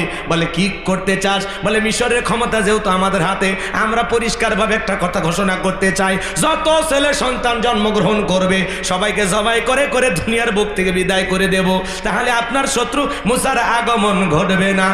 ফেরাউন ডেকে বলে, হামান রে, আসলেই তোর মাথায় বুদ্ধি আছে, তবে শোন, ছেলেগুলোকে জবাই করবি, মেয়েগুলোকে জবাই করবি না, কারণ ছেলেদের মধ্যে আমার শত্রু আছে, মেয়েদের মধ্যে কোনো শত্রু নাই। তার মানে সরে হলেও মানুষ ভালো, মোবাইল নিয়ে গেল, সিম কার্ড খুলে দিয়ে গেল। কথা বলে ঠিক কে না?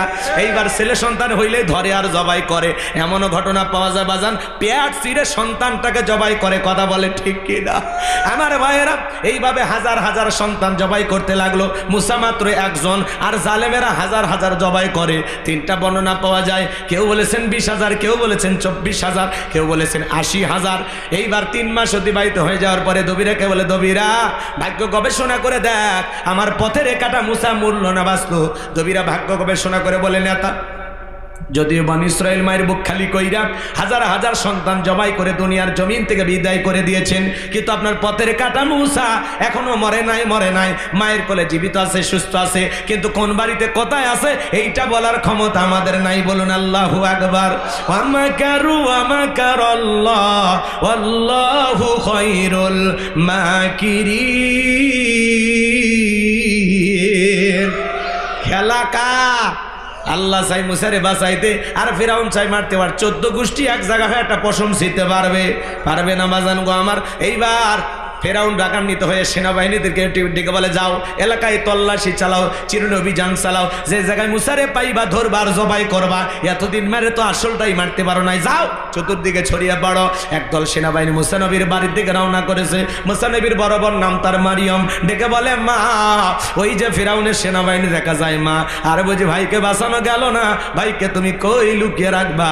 মুসা নবীর মা সন্তানকে নিয়ে এদিক সেদিক দৌড়ায়, কে যেন এলহামের মাধ্যমে আওয়াজ দেয়, বলে সারমা চুলার ভিতরে তোমার ছেলেটাকে ফেলা দাও, কথা দিলাম গো তোমার ছেলেকে আবার তোমার কোলে ফেরাইয়া দেব। মুসা নবীর মা তাই করলেন। ফেরাউনের সেনাবাহিনী পুরো বাড়ি তল্লাশি চালায়, সার্চ করিয়া চিরুনি অভিযান চালায়, তন্ন তন্ন করে খুঁজে কোনো কিছু পাইল না। ওরা যখন চলে গেল, নবী মুসার মা চুলার ভিতরে তাকায় দেখে নবী মুসা চুলার ভিতরে পড়ে মুস্কি মুস্কি হাসে, বলুন সুবহানাল্লাহ।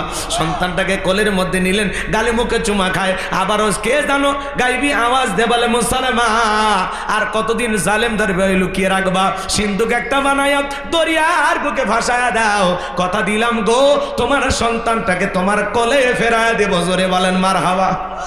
সন্তানের প্রতি মায়ের দরদ ভালোবাসা আছে নাই? হে যুবক, সেই মা বাবার মনে কখনো কষ্ট দিবা না। আল্লাহ বলেন, ওয়াকাদা রাব্বুকা আল্লা তা'বুদু ইল্লা ইয়্যাহু ওয়া বিল ওয়ালিদাইনি ইহসানা। আমার ইবাদত করো, আমার গোলামি করো, খবরদার খবরদার আমার ইবাদতের সাথে কাউকে শরীক করো না। আমার ইবাদতের পরে তোমাদের দায়িত্ব হলো মাতা পিতার খেদমত করা, তাদের সাথে উত্তম আচরণ করা। ও ঝিনাইদহবাসী, হে তরুণ যুবকেরা, তোমাদের পায়ে হাতে অনুরোধ করে যায়, খবরদার খবরদার মা বাবার মনে কষ্ট দিও না। যে মা 10 মাস 10 দিন গর্ভে তাই দিয়েছে, প্রসবের যাতনা সহ্য করেছে, জন্মের তোর সময় ছোট্ট বালতি দিয়ে 1 বালতির মতো রক্ত ঢেলে ফেলে দিয়েছে, কত মা সন্তানটাকে দুনিয়ার মুখ দেখাই দিকে নিজে দুনিয়ার থেকে বিদায় হয়ে যায়। সেই মা বাবার মনে কখনো কষ্ট দেওয়া যাবে না। যে বাবা মাতার ঘাম পায়ে ফেলে রিক্সা ভ্যান চালাইয়া বাড়ি ঘর জায়গা জমি সব দিল, তোমারে আমারে মাদ্রাসায় পড়ালো, স্কুল কলেজে পড়াইলো, বিশ্ববিদ্যালয়ে পড়াইলো, খবরদার রে যুবক, সেই বাবা আমার মনে কখনো কষ্ট দিব না। তুমি তোমার মা বাবার সাথে যে আচরণ করবা, তোমার সন্তানও তোমার সাথে সে আচরণ করবে। আজকে কে কে আসো গো, হাতটা তুলে ওয়াদা দাও, জীবনে কোনোদিন মা বাবার মনে কষ্ট দিবা না। 2টা হাত তুলে আল্লাহকে দেখাও। আল্লাহ বলেন, কুল্লাহুমা কওলান কারীমা, পিতামাতার সাথে সম্মান সূচক আচরণ করো, খবরদার তাদের মনে ব্যথা দিও না, নম্র ভদ্র হয়ে সুন্দর আচরণ করো। একটা প্রধানমন্ত্রী রাষ্ট্রপতি তার সাথে যেরকম ব্যবহার করবা, তার সাথে বেশি আদব কায়দা নিয়ে মা বাবার সাথে কথা বলবা। আল্লাহ রাসূল বলেছেন, ওমা জান্নাতুকা ওয়া নারুকা, তোমার পিতামাতাই তোমার বেহেশত, তোমার পিতামাতাই তোমার দোজখ। যুবক রে, সেই মা বাবার মনে কষ্ট দিয়া দোজখের নিজের নামটা লেখায়ও না। পিতামাতার মন খুশি রাইকা তাদের দোয়া নিয়া নামটা জান্নাতের ঠিকানায় লিখে নাও। যে সন্তান রাগান্বিত হয়ে মা বাবাকে বাড়ি থেকে তাড়াইয়া দেয়, মা বাবাকে বৃদ্ধাশ্রমে তাড়াইয়া দেয়, পাঠাইয়া দেয়, যেই সন্তান মা বাবাকে বাড়ি থেকে তাড়াইয়া দেয়, বৃদ্ধাশ্রমে পাঠাইয়া দেয়, ও মা বাবাকে তাড়াইয়া দেয় নাই, নিজের ভাগ্য থেকে জান্নাতকে তাড়িয়ে দিয়েছে। এই পৃথিবীর সবচাইতে বড় পীর হলো মা বাবা। আমি হুজুর পানিতে দোয়া করলে কবুল হইতেও পারে, না হইতে পারে, কিন্তু তোমার মা বাবা যদি বিসমিল্লাহ বলে পানিতে ফু দেয়, কিছু না বইলেও যদি ফু দেয়, আমি হুজুরের চাইতে ওই পানি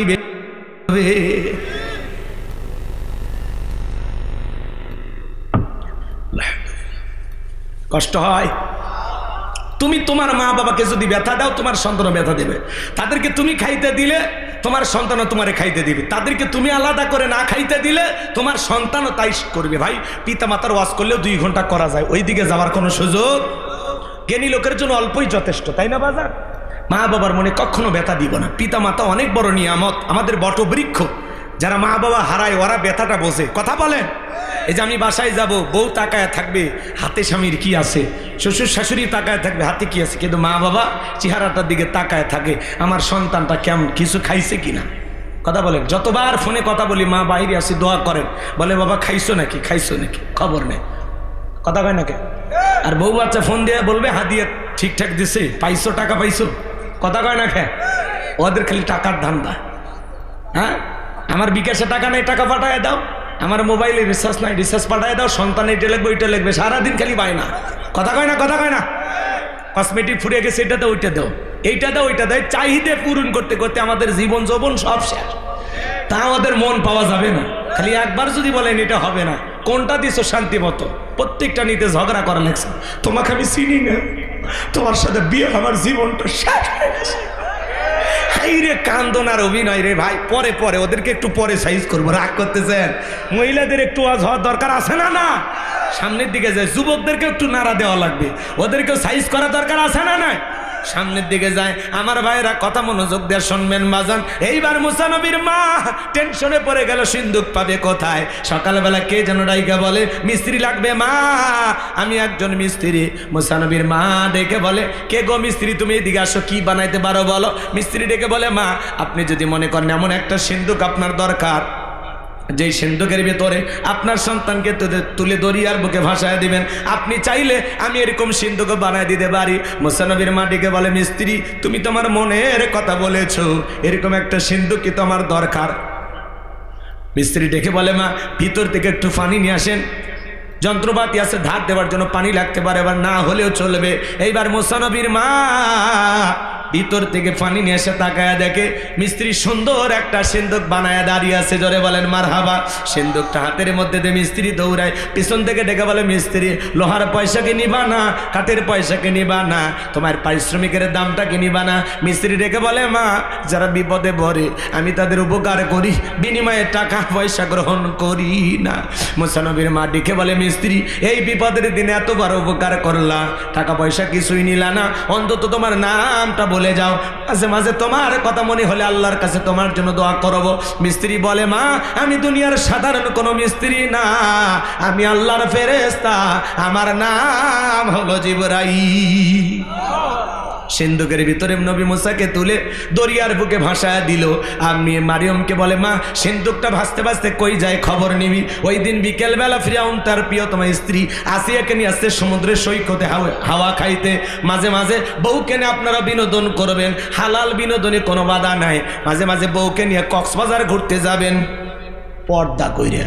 হ্যাঁ, বোরকা পরে পর্দা করে, ফরজ পর্দা মাইনাম, কথা বোঝেন নাই? অকরনা ফি বুয়ুতিকুন্না ওয়ালা তাবাররাজনা তাবাররুজাল জাহিলিয়াতিল উলা। নারীরা তোমরা ঘরের ভিতর অবস্থান করো, খবরদার জাহিলিয়াতের যুগের মেয়েদের মতো নোংরা অশ্লীল পোশাক পরে নিজের দেহকে প্রদর্শন করো না।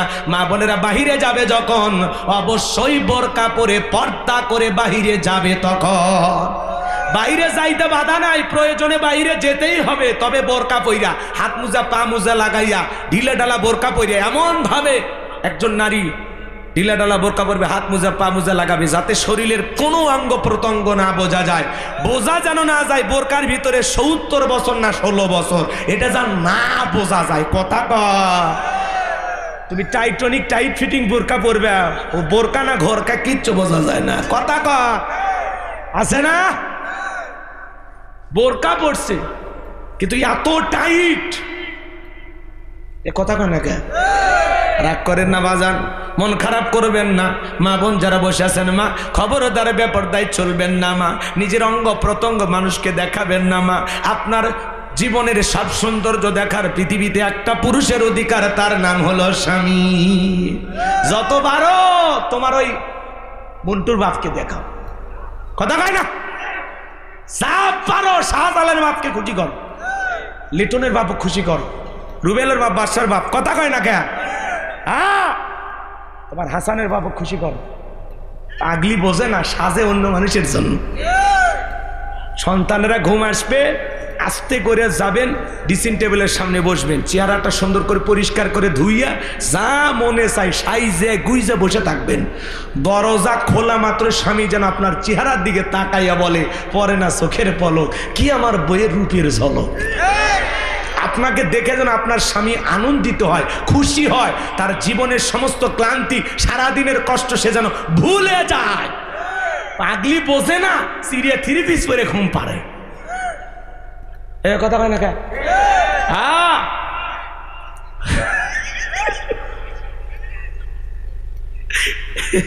সামনে যাই, কষ্ট হচ্ছে নাকি আপনাদের? দোয়া করবেন, বেশি দিন দুনিয়াতে হয়তো বাঁচবো না, মারা গেলে কি করবেন? দোয়া করবেন। দোয়া করবেন না বাজান? খারাপ লাগে? মা বোন যারা বসে আছেন, মা তিরমিজি শরীফের হাদিস, স্বামীর জন্য যতক্ষণ সাজুগুজু করবেন সাজতে যে সময়টা যায়, নফল নামাজ বলে যে সব, স্বামীর জন্য সাজলে সেই সব পাওয়া যায়। কিন্তু পাগলিরা সাজে বাপের বাড়ির জন্য, বিয়ের বাড়ির দাওয়াতের জন্য, মার্কেটের জন্য, স্বামীর জন্য সাজে না। কসমেটিকের টাকাটা বৃথা গেল, ভ্যানাওয়ালা রিক্সাওয়ালা চাচারা দেখে খুশি, খালি টেকাটা জলত ফেলে দিছে। জল না পানি হইলেই হইলে একটা রাগ করেন নাকি? আমাদের জন্য সাজে না, এতই কিনে দেওয়া হয়, একদিনও সাজে না। কথা কয় নাকি? আফসোস রয়েই গেল আমাদের। কার কারো বউ সাজে? একটু হাত তোলেন তো। সাজে না তো, বলে বোঝেই না ওরা মিশাই খালি আওয়াজ শুনবে আসে। বলছে পুরুষ প্যান্ডেলে জায়গা হচ্ছে না হুজুর, মহিলা প্যান্ডেলও জায়গা হচ্ছে না, প্যান্ডেল খুলে দিচ্ছে। ওই পাগলিরা আসে লাভ আছে? এই যারা শুনতেছে ওরা কি পাল্টে যাবি? ওরা যদি কাল রাত থেকে আপনার জন্য সাজে তাহলে বুঝবেন হুজুরের ওয়াজ কাজে লাগছে। রাগ করতেছেন আপনারা? জি, কাল থেকে যদি বোরকা পরে পর্দা করে তাহলে বুঝবেন হুজুরের ওয়াজ কাজে লাগছে। নামাজি যদি হয়ে যায়, স্বামীর সাথে ভালো ব্যবহার করে, তাহলে ওয়াজ কাজে লাগবে। কথা কান? তাহলে বউকে নিয়ে মাঝে মাঝে হালাল বিনোদন করবেন, পিকনিক স্পটে যাবেন, ঘুরতে যাবেন, যেখানে ভদ্রলোকেরা যায়। বোরকা পরায় বউকে নিয়ে ঘুরলে কোনো সমস্যা নাই। আমি কি বলছি যে হাফ প্যান্ট পরে সমুদ্রে নামে গোসল করেন, তাহলে সমস্যা হবে, তাহলে গুনাহ হবে। কথা কন? আমার ভাইরা চলেন সামনের দিকে যাই বাজান। এইবার ফেরাউনের সেনাবাহিনী সিন্দুকটা ঘাটে যখন চলে আসছে, সিন্দুকটা তুলে নেতার সামনে নিয়ে গেছে। ফেরাউন ডেকে বলে সিন্দুকটা খোলো তো দেখি। এইবার সিন্দুকটা যখন খোলা গেল, সবাই তাকা দেখে সিন্দুকের ভিতরে মনে হয় পূর্ণিমার চাঁদ উদয় হয়েছে। জোরে কন মারহাবা। ফেরাউন ডেকে বলে তরবারি আনে জবাই করি। এই মনে হয় আমার পথের কাটা মশা। আসিয়া বলে থামো, খারে মারা শিখছো, এতগুলো মারলা গো স্বামী, তাও কি শান্তি পাইলা না? এই ছেলেটাকে মারার আগে আমি তোমার কাছে একটা প্রশ্ন করতে যাই, এই যে সিন্দুকটা দেখা যায়, এমন কাঠ কি তোমার দেশে আছে? ফেরাউন সিন্দুকটা নাই রে ছেড়ে ডেকে বলে বিবি, এমন কাঠ আমি কেন, আমার বাপ দাদা 14 পুরুষও কেউ দেখে নাই। আসিয়া ডেকে বলে স্বামী, এটা ভিন দেশি কারো সন্তান, বাঁচতে বাঁচতে আমার দেশে এসেছে, এই ছেলেটাকে আমি মারতে দেব না। এই ছেলেটাকে আমি আমার পালক পুত্র হিসাবে লালন পালন করতে চাই। জোরে বলেন মারহাবা। বউ সন্তানটাকে পালতে চায়, ফিরাউনের আর কি করা, অনেক কঠিন। স্বামীও মাঝে মাঝে বউয়ের কাছে দুর্বল হয়ে যায়, কথা বলার উপায় থাকে না। কথা বলেন ঠিক কিনা? আসিয়া বলে স্বামী, এই ছেলেটাকে আমরা পালক পুত্র হিসেবে লালন পালন করব, রাজ্যের ভিতরে ঝোল পেটাইয়া দাও। ফিরাউনের ছেলে সন্তান যে দুধ পান করাবে, মাসে মাসে বেতন দেওয়া হবে। ঘটনা তাই ঘটানো হলো, ঝোল পিটাইয়া দেওয়া হলো। হাজার হাজার মহিলারা আসছে, নবী মুসাকে কোলের মধ্যে নাই, স্তন খুলে মুখ লাগায়া দেয়।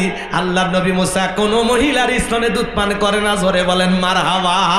সমস্ত নারীরা যখন ব্যর্থ হয়ে চলে গেল, ওই যে মুসা নবীর বড় বোন নাম হলো মারিয়ম, ঈসা নবীর মায়ের নাম মারিয়ম, আর মুসা নবীর বড় বোন ছিল, তার নামও মারিয়ম। কথা কি বোঝে? এইবার মারিয়ম বলতেছে, ও রানী আসিয়া, আমার কাছে এমন একটা ধাত্রীর খবর আছে, অবশ্যই এই ছেলেটা তার দুধ পান করতে পারে, তাই নাকি? বলে হ্যাঁ।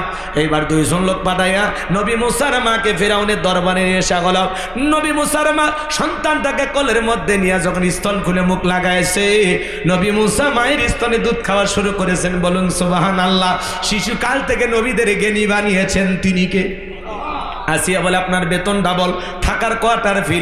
নবী মুসার মা ডেকে বলে আসিয়া, ও রানী, সন্তানকে যদি দুধ পান করাইতে চান আপনার বাড়িতে নয়, সন্তান থাকবে আমার বাড়িতে। বলে আমি তাতেই রাজি আছি, তাতে কোনো আপত্তি নাই। মাঝে মাঝে সন্তানটা আমারে দেখায় যাবেন। কথা আছে মায়ের চাইতে মাসির দরদ বেশি। কথা বলেন ঠিক কিনা?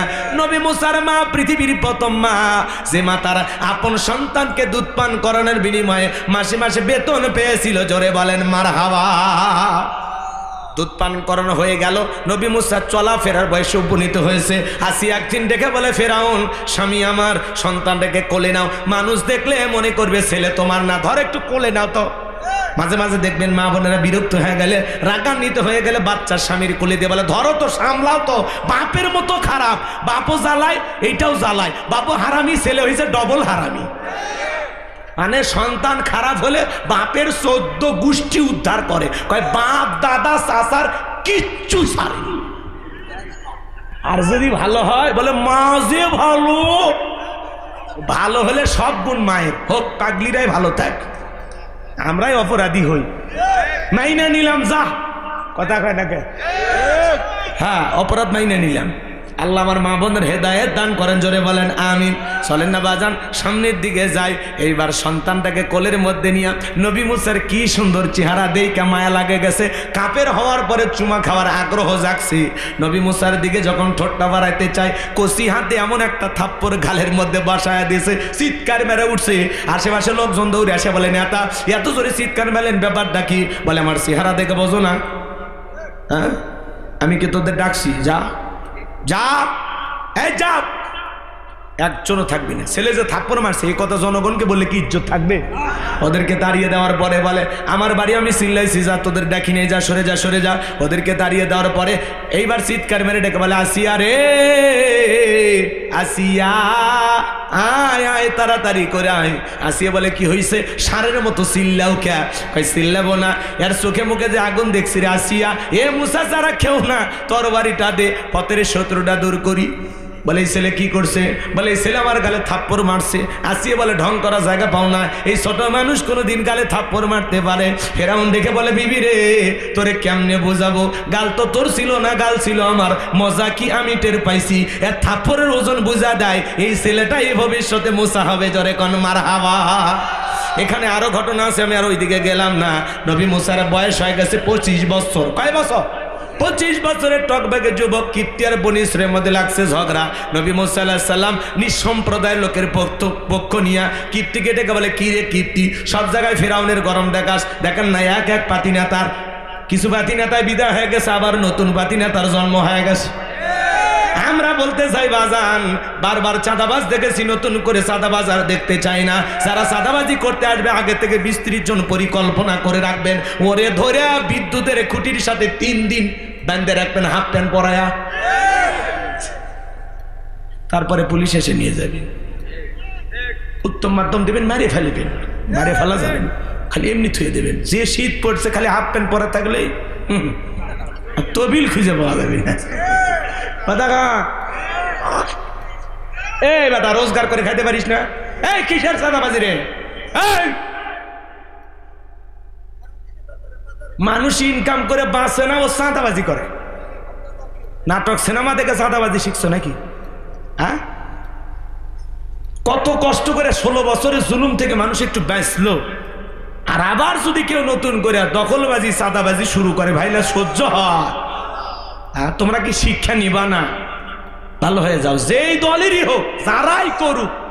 আমরা বলতে চাই এগুলো করবেন না, একটু ভালো হয়ে যাও। এই দেশটাকে একটু শান্তি পাতে দেন। কথা কর, ভাল লাগে না বাজান? ভাল লাগে না? এখানে মনটা করে চাইলে পুরে শেষ হয়ে যায়। ওরা তো 16 বছর দুর্নীতি করে গাড়ি বাড়ি টাকা পয়সা সব বিদেশে নিয়ে গেছে। 11 লক্ষ কোটি টাকা দুর্নীতি করে বিদেশে পাচার করছে। 93 বিলিয়ন ডলার ঋণের বোঝা বাংলার মানুষের ঘাড়ে চাপায় ধরা পালিয়ে গেছে। 5-10 কোটি টাকা তোমার গাড়ি গ্যারেজে পড়ে আছে, এমপি মন্ত্রী নাই। এ কথা কন। হ্যাঁ, বড় বড় কথা বলতো এমপি মন্ত্রীরা আছে ভাই, কি ডাক, হ্যাঁ কি মশা, কই পালিয়েই তো গেলেন। আছে মন্ত্রীরা সব কোথায় গেল, এমপিরা সব কোথায় গেল, কোথায় কাদের কাকা? ওদের সারা দেশটা এখন লাগে ফাঁকা ফাঁকা। পালাবো না, পালাবো না, পালাবো না, যাই না তাদের দেখা। ওদের সারা দেশটা এখন লাগে ফাঁকা ফাঁকা। আইন মন্ত্রী আটকে গেল আইনেরই ফাঁকে, দাড়ি সারা দরবেশটারে ভণ্ড ভণ্ড লাগে। শুনেছি ভাই কত নেতা নেত্রী খাইতেছে ভাই ডান্ডা, বিচারপতি কালামানিকের ফাটিয়েছে নাকি আন্ডা। এটা আমার খবর না, মিডিয়ার খবর। এই বিচারপতি শামসুদ্দিন মানিক আল্লামা সাইদি হুজুরকে মৃত্যুদণ্ডের রায় দিয়েছিল। আমরা বলতে চাই এই বিচারক নামের কুখ্যাত কালামানিককেও মৃত্যুদণ্ডের রায় দিতে হবে। কথা বলে ঠিক না? এই বিচারপতি শামসুদ্দিন মানিক টকশোতে বৈশা আমার বোনকে অপমান করে রাজাকারের বাচ্চা বলেছিল, ছাত্র আন্দোলনের সবাইকে রাজাকারের বাচ্চা বলে গালি দিয়েছিল। আমরা বলতে চাই এই সেই বিচারপতি মানিক 116 জন আলেমের তালিকা করে দুদকের কাছে জমা দিয়েছিল। আমার মতো গাইবান্দার ভাঙ্গা বক্তা রোল নাম্বার ছিল 23, সিরিয়ালে আমার নাম্বার কত গো? হ্যাঁ, যারা আলেমদের তালিকা করেছিল বিনা তালিকায় কলার পাতায় শুয়ে থাকে। এলাকা পলকের ঝলক গেল, পলকের ঝলক গেল, থামিয়ে নেটের চাকা। ওদের সারা দেশটা এখন লাগে ফাঁকা ফাঁকা। কোথায় গেল সংসদেতে মমতাজের গান, কোথায় গেল হযরত বলা শামীম ওসমান। 70 রাকাত তাহাজ্জুদ পড়তো, বিরাট বড় আল্লাহর ওলি দাবি করতো, 41 সাল পর্যন্ত টিকে থাকার স্বপ্ন দেখেছিল। 24 সালের 5 আগস্টে ভাগ্যে কি আছে আল্লাহর ওলিরা জানতো না। কথা কয় না? মাইক পালে বলতো খেলা হবে খেলা হবে। আজকে পুরো বাংলাদেশের মাঠ পড়ে আছে, কিন্তু এই খেলোয়াড় রান নাই। কথা কয় না? খেয়া আমার ভাইয়েরা লম্বা করব না, আমি সংক্ষিপ্ত কথা বলে দিয়ে যায়। নবী মুসা আলাইহিস সালাম নিজ সম্প্রদায়ের পক্ষ নিয়ে ওই পাতি না তাকে মারছে একটা ঘুষি, এক ঘুষি খায় কীর্তি দুনিয়ার থেকে ডিলেট। ইন্না লিল্লাহি ওয়া ইন্না ইলাইহি রাজিউন, জায়গাতে খালাস। কথা বুঝলেন না? মার্ডার হয়ে গেছে। নবী মুসার বিরুদ্ধে ফিরাউনের দরবারে হয়ে গেল মার্ডারের মামলা। আল্লাহ ডেকে বলে পয়গাম্বার আর কতদিন থাকবা, এইবার তুমি মাদাইনের দিকে রওনা করো। আল্লাহর পয়গাম্বার নবী মুসা আলাইহিস সালাম আল্লাহ পাকের অর্ডার পায়ে চলে গেলেন মাদাইনের দিকে। মাদাইনের দিকে যাওয়ার পরে আমার ভাইয়েরা ওখানে পানি খাওয়ানোর ঘটনা আপনারা সবাই শুনেছেন, আমি ওই বিষয় নিয়ে আলোচনা করব না। শোয়েব আলাইহিস সালামের 2টা মেয়ের সাথে পরিচয় হয়ে গেল, তাদের মাধ্যমে তাদের বাড়িতে চলে গেল। 2টা মেয়ে যা প্রশংসা করে বলে, আব্বা একটা ছেলে পাওয়া গেছে, দেহে শক্তি আছে এবং ছেলেটা বড় লাজুক। আমরা 2টা বোন কয়েকটা ঘন্টা সময় কাটায় দিলাম, একবারের জন্য আমাদের চেহারার দিকেও তাকাই নাই। বাবা গো, রাখাল হিসেবে আমাদের বাড়িতে ছেলেটাকে রাখতে পারেন। শোয়েব আলাইহিস সালাম রাজি হয়ে গেলেন। নবী মুসা আলাইহিস সালাম রাখাল হিসেবে তার বাড়িতে রাখলেন। 8 থেকে 10 বছর তার বাড়িতে থাকলেন। বড় মেয়ে সফুরের সাথে বিবাহের ব্যবস্থা করলেন। জোরে কোন মারহাবা। 8 থেকে 10 বছর থাকার পরে আল্লাহ ডেকে বলে পয়গাম্বার আর কতদিন শ্বশুর বাড়ি মধুর হাড়ি, এইবার গাট্টি গুটি গোস্ত স্ত্রীকে সঙ্গে নাও। নবী মুসা আলাইহিস সালাম আল্লাহর অর্ডার পাইয়া বিবিকে সঙ্গে নিয়ে যখন তুর পর্বতে আসলেন, এখানে কিছু ঘটনা আছে আমি বলার সময় পাবো না, ওই দিকে যাব না। ডাইরেক্ট আল্লাহ তাআলা তার পয়গাম্বার নবী মুসা আলাইহিস সালামকে নবুয়ত দান করার পরে জিজ্ঞাসা করলেন, ওয়ামা তিলকা বিয়ামিনিকা ইয়া মুসা। আল্লাহু আকবার। আল্লাহ ডেকে বলেন, পয়গাম্বার মুসা তোমার ডান হাতে ওইটা কি? পয়গাম্বার জবাব দিয়ে বলেন, আল্লাহ ক্বালা হিয়া আসায়া আতাওয়াক্কাউ আলাইহা ওয়া আহুশু বিহা আলা গনামি ওয়া লিয়া ফিহা মাআরিব উখরা। পয়গাম্বার ডেকে বলেন, আল্লাহ আমার ডান হাতে এটা লাঠি, এটার উপর ভর দিয়া চলে ছাগলের জন্য পাতা বাড়ি ইত্যাদি অনেক কাজ করি। আল্লাহ ডেকে বলে, পয়গাম্বার প্রশ্ন করলাম একটা, জবাব দেওয়া যাবে একটা। নবী মুসা কথা বলেন কার সাথে? আল্লাহর সাথে কথা বলতে মজা আছে না নাই? যুবকরে একটা মহিলা যদি রং নাম্বারে মিস কল দেয় তুমি পাগল হয়ে যাও। 17টা সিম কার্ড পরিবর্তন করে বলো হ্যালো। মেয়েটা বলে, ভাই ভুল করে কল দিয়েছি। বলে, না কেন ভুল করে কল দিলা? নিভানো আগুন কেন জ্বালাইলা? এখন ভালোবাসা দিবা কিনা বলো। কথা কয় না? তোর কণ্ঠ শুনে পাগল হয়ে গেলাম। এক মহিলা রাত 3:30টার পরে কুড়িগ্রাম থেকে আমারে কল দিয়ে বলে, হ্যালো তুমি কে? সোহেল। আমি তখন বললাম না আমি একটা হুজুর মানুষ। কয় ঢং করো না, রাত চলে গেলে আফসোস করবা। ও কি তাহাজ্জুদ পড়ার জন্য ডাকতেছে? কথা ঘন নাকি আপনারা? আজকে যুব সমাজকে নষ্ট করছে এই মোবাইল। সারা রাত মোবাইল অশ্লীল উল্টাপাল্টা ভিডিও দেখে, ঘরে দরজা লাগায় একা একা মোবাইলে ভিডিও দেখে আর বলেন আছে না নাই? মোবাইলের ওজন কম, কিন্তু মোবাইলের মাধ্যমে পাপের ওজনটা অনেক বেশি। বিয়ের আগে ছেলে মেয়ের হাতে টাচ মোবাইল কিনে দেওয়া যাবে? এই মোবাইলের মাধ্যমে ওরা সব শেষ করলো। অনলাইনে জুয়া খেলে, ফ্রি ফায়ার, পাবজি বাবজি সাসাজি ভাতিজি কত গেম খেলে। কথা কয় না? মোবাইলে উল্টাপাল্টা ভিডিও দেখে, সারা রাত জেগে আছে না নাই? পরিমণি জামিনে মুক্তি পাইছে আর বলে কি সুন্দর সাইজে গেছে রে। কথা কয় না? যুবকের ঘুম হারাম আছে না নাই? উল্টাপাল্টা ভিডিও দেখে, নায়ক নায়িকার গান বাজনা শ্রবণ করে, দেশি বিদেশি সব গান বাজনা ওদের মুখস্থ, নায়িকার নাম মুখস্থ আছে। কিন্তু বাজান গো আমার, এখনই যদি স্যার খলিফার নাম জানতে চাওয়া হয় অনেক ছেলে বলতে পারবে না, কিন্তু 50টা নায়কের নাম বলতে পারবে। এই হলো সমাজের অবস্থা। এদের সবচাইতে বড় ভাইরাস হলো মোবাইল। কথা কন আমি কি একটু বলবো? রাগ করবেন না। দেশে মোবাইল আইছে, চিঠি বন্ধ হইয়াছে, দিওয়ানা বানাইছে, ভোলা মাইয়ার মনের কথা ভাসে বাতাসে।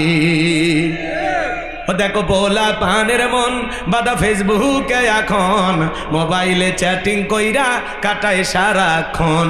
এই মোবাইল পাইয়া দেখো মদনের মাইয়া কি কাণ্ড ঘটাইছে, স্বামী সংসার রাইখা নাকি পলাইয়া গেছে, সে যে স্বামী সন্তান রাইখা নাকি পালাইয়া গেছে। 2 বাচ্চার মা 4 বাচ্চার মা পরকে প্রেম করে স্বামী রাইখা সন্তান রাইখা আর একটা পুরুষের হাত ধরে পালিয়ে যায়। যে নারী স্বামী সন্তান রেখে আর একটা পুরুষের হাত ধরে পালিয়ে যায়, ওটা নারী না, ওটা ডাইনি, ওটা পাশানি, কান লাগিনি, বিশ্বাসঘাতক নারী। ওটা হলো নারী জাতির কলঙ্ক। কেমনে পারলা বোন, কেমনে পারলা মা, স্বামী রাইখা সন্তান রেখে আর একটা পুরুষের হাত ধরতে কেমনে পারলা? কথা বল না। এই পরকের অভিশাপে হাজারো পরিবার ধ্বংস। এক হাতে তালি বাজে, 2 হাত লাগে। তার মানে খালি নারীদের দোষ দিয়ে লাভ নাই, পুরুষের দোষ আছে।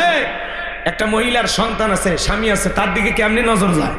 তোমার বোনের দিকে যদি কেউ নজর দেয় মেনে নিবা, তোমার বইয়ের দিকে, তোমার মায়ের দিকে। তো ওই মহিলা কারো না কারো বোন, কারো না কারো স্ত্রী, কারো না কারো মা, কারো না কারো ফুফু, কারো না কারো ফুফু খাল। কথা কর না কেন? ভালো হয়ে যায়। দুনিয়াতে অনেক নারী আছে, বিয়ে হচ্ছে না, যা বেটা বিয়ে কর। বিয়ে হয়েছে, স্বামী আছে, সেই মহিলার সাথে সম্পর্ক, পরকীয়া, অভিশাপ, ভাইরাস। করোনা ভাইরাসের চাইতে পরকীয়ার ভাইরাস বেশি খারাপ। ও মা, তোমাদের এই দুর্দশা আমার আর ভালো লাগে না। কথা কন আছে না? মহিলারা বিবাহের দাবিতে ছেলের বাড়ি যাও, অনশন ধর্মঘাত। কোনো ছেলে তো যায় না, তোমরা কেন আসো? হ্যাঁ, তার মানে কি বাজারে চলে না? এই জন্য নিজেকে এত সস্তা বানায় না। তোমার মর্যাদার সম্মান অনেক উঁচুতে, অনেক উঁচুতে। মা, তুমি প্যাকেটের ভিতরে থাকো, পর্দা করো, কভার রাখো, তোমার আকর্ষণ ফুরিয়ে ফেলো না। তোমার এই দামি সতীত্ব খবরদার যার তার কথায় বিলিয়ে দিও না। এই কথা কয় না কে? পাগলিরা শিক্ষকের কাছে প্রাইভেট পড়ে, সেই শিক্ষকের নাকি 3 মাস। শিক্ষকের 3 মাস না ছাত্রী, বুঝতেছেন না? এগুলো ঘটনা দেখতেছেন না আপনারা? শিক্ষক হলো বাবার মতো। এই বেটা শিক্ষক, কেমনে পারলা? তখন বলে শিক্ষককে ফোন দিয়েছে, কয় ও এনজয় করছে, আমিও এনজয় করছি, আমি বিয়ে করব না। শয়তান কত বরকার, চিন্তা করা যায়? আর নারীদের আজকে ডিভোর্সের ঘটনা ঘটতেছে, সবচাইতে বড় কারণ নারীদের জেদ বেশি, রাগ বেশি। কথা কন ঠিক? স্বামীর মূল্যায়ন বোঝেন। নারী হবে ধৈর্যশীল, নারী হবে পর্দাশীল, নারী তার সতীত্বের হেফাজত করবে, নারী স্বামীর আমানতের খিয়ানত করবে না। নারী হবে গুণবতী, নারী হবে রূপবতী, নারীর অন্তরে থাকবে আল্লাহর ভয়। কথা বলে ঠিক না? এমন নারী যদি কারো সংসারে যায়, তার হবে জয়। কথা কন ঠিক না? ধৈর্যশীল, পর্দাশীল, নেককার, আবেদা, সালেহ আমাদের দরকার আছে না নাই? ছেলে পাওয়া গেছে মডার্ন বিউটি পার্লারে যায়, সাজুগুজু করে, বুড়ো ফ্লাক করে। কথা কয় না কে? রাগ করতেছেন? কি করে? বুড়ো ফ্লাক করে, চিকন করে নিয়ে আসে, দেখতে একেবারে ডাইনি মতো লাগে। আল্লাহর দেয়া সৌন্দর্য আবার বিকৃতি করে। কথা কয় না কে? নারীদের যত ওয়াজ করবেন তত সমস্যা। রাগ করেন নাকি আপনার? এ যুগের নারীদের ধরন বলিতে লাগে শরম, এ যুগের নারীদের ধরন বলিতে লাগে শরম। সকালবেলা বোরকা পরে, বিকেল বেলা ওর নাই। দাদা ভাই ডিজিটাল যুগ বুঝি এটাই, ওরে দাদা ভাই ডিজিটাল দেশ বুঝি এটাই। আরে নারী হলো ঘরের শোভা, স্বামীর সেবা করে, উল্টো দেখি নারী এখন স্বামী ধইরা মারে। এ বইয়ের পিটন কারা খাচ্ছেন? হাত তোলেন তো ভাই। কেউ খাননি আপনারা? যাই হোক বাজান গো আমার, ওই দিকে আর আমি যাবো না, আপনাদেরকে কষ্ট মনের মধ্যে দিতে চাই না। তাহলে যুব সমাজকে নষ্ট করছে মোবাইল, কথা বলেন ঠিক কিনা? আল্লাহ নবী মুসা ডেকে বলে, আল্লাহ আমার হাতে এটা লাঠি, এটার উপর ভর দিয়ে চলি, ছাগলের জন্য পাতাবাড়ি ইত্যাদি ইত্যাদি অনেক অনেক কাজ করে। আমার আল্লাহ ডেকে বলে, পয়গাম্বার প্রশ্ন করলাম একটা জবাব দেব, একটা কারণটা কি? নবী মুসা ইচ্ছা করে কথা বাড়িয়েছেন, যাতে যত বেশি কথা বাড়াবেন তত বেশি আল্লাহর কুদরতি জবানের আওয়াজ শুনতে পাবে। সুবহানাল্লাহ বলেন। এইবার আমার আল্লাহ তাআলা ডেকে বলেন, ক্বালা আলকিহা ইয়া মুসা, মুসা রে তোমার হাতের লাঠিটা এবার ফেলে দাও। ফাআলকাহা ফাইযা হিয়া হাইয়াতুন তাসআ, লাঠিটা নিক্ষেপ করা মাত্র হয়ে গেল বিশাল বড় একটা সাপ। মুসা নবী বলে, বাপ রে বাপ, এ যে জাতের সাপ, আমার বংশ করে দিবে সাপ। পয়গাম্বর ডরে ভয়ে জোরে দৌড়াইতে লাগলেন। আল্লাহ তাআলা তখন ডেকে বলেন, ক্বালা খুযহা ওয়ালা তাখাফ সানুঈদুহা সিরাতাহাল উলা।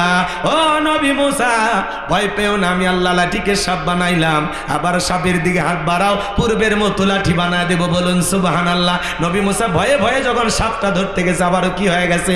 লাঠি। এটা হলো আল্লাহর দেয়া মুজিজা। সুবহানাল্লাহ বল।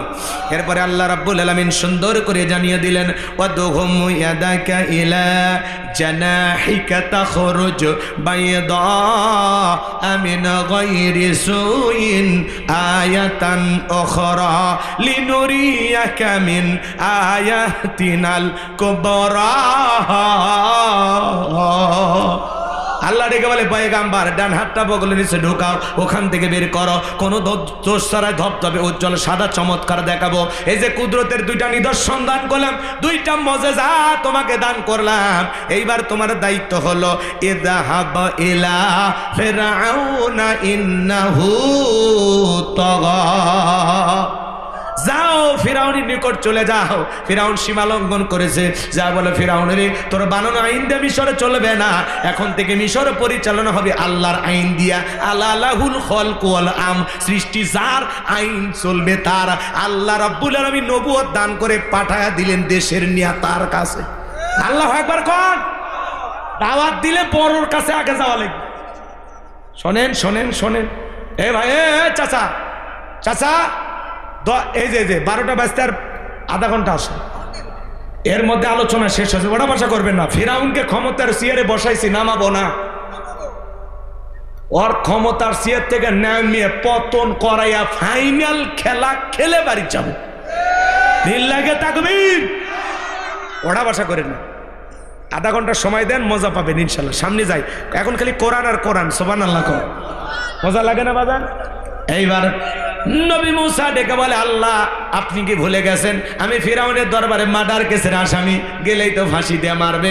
আমার আল্লাহ ডেকে বলে, পয়গাম্বর ভয় পাওয়ার কোনো কারণ নাই, আমি আল্লাহ যার সাথে আছি, কোনো জালেম ফাঁসি দিয়ে মারতে পারবে না, আগুনে পোড়ায় মারতে পারবে না, পানিতে ডুবাইয়া মারতে পারবে না, হাজারো দিন রিমান্ডে নিয়াও ওরা মুমিনের মুখের হাসি কেড়ে নিতে পারবে না। বলুন আল্লাহু আকবার। আমার ভাইরা চলেন না, সামনের দিকে যায়। মুমিনেরা কাঁদবে আল্লাহকে পাওয়ার জন্য।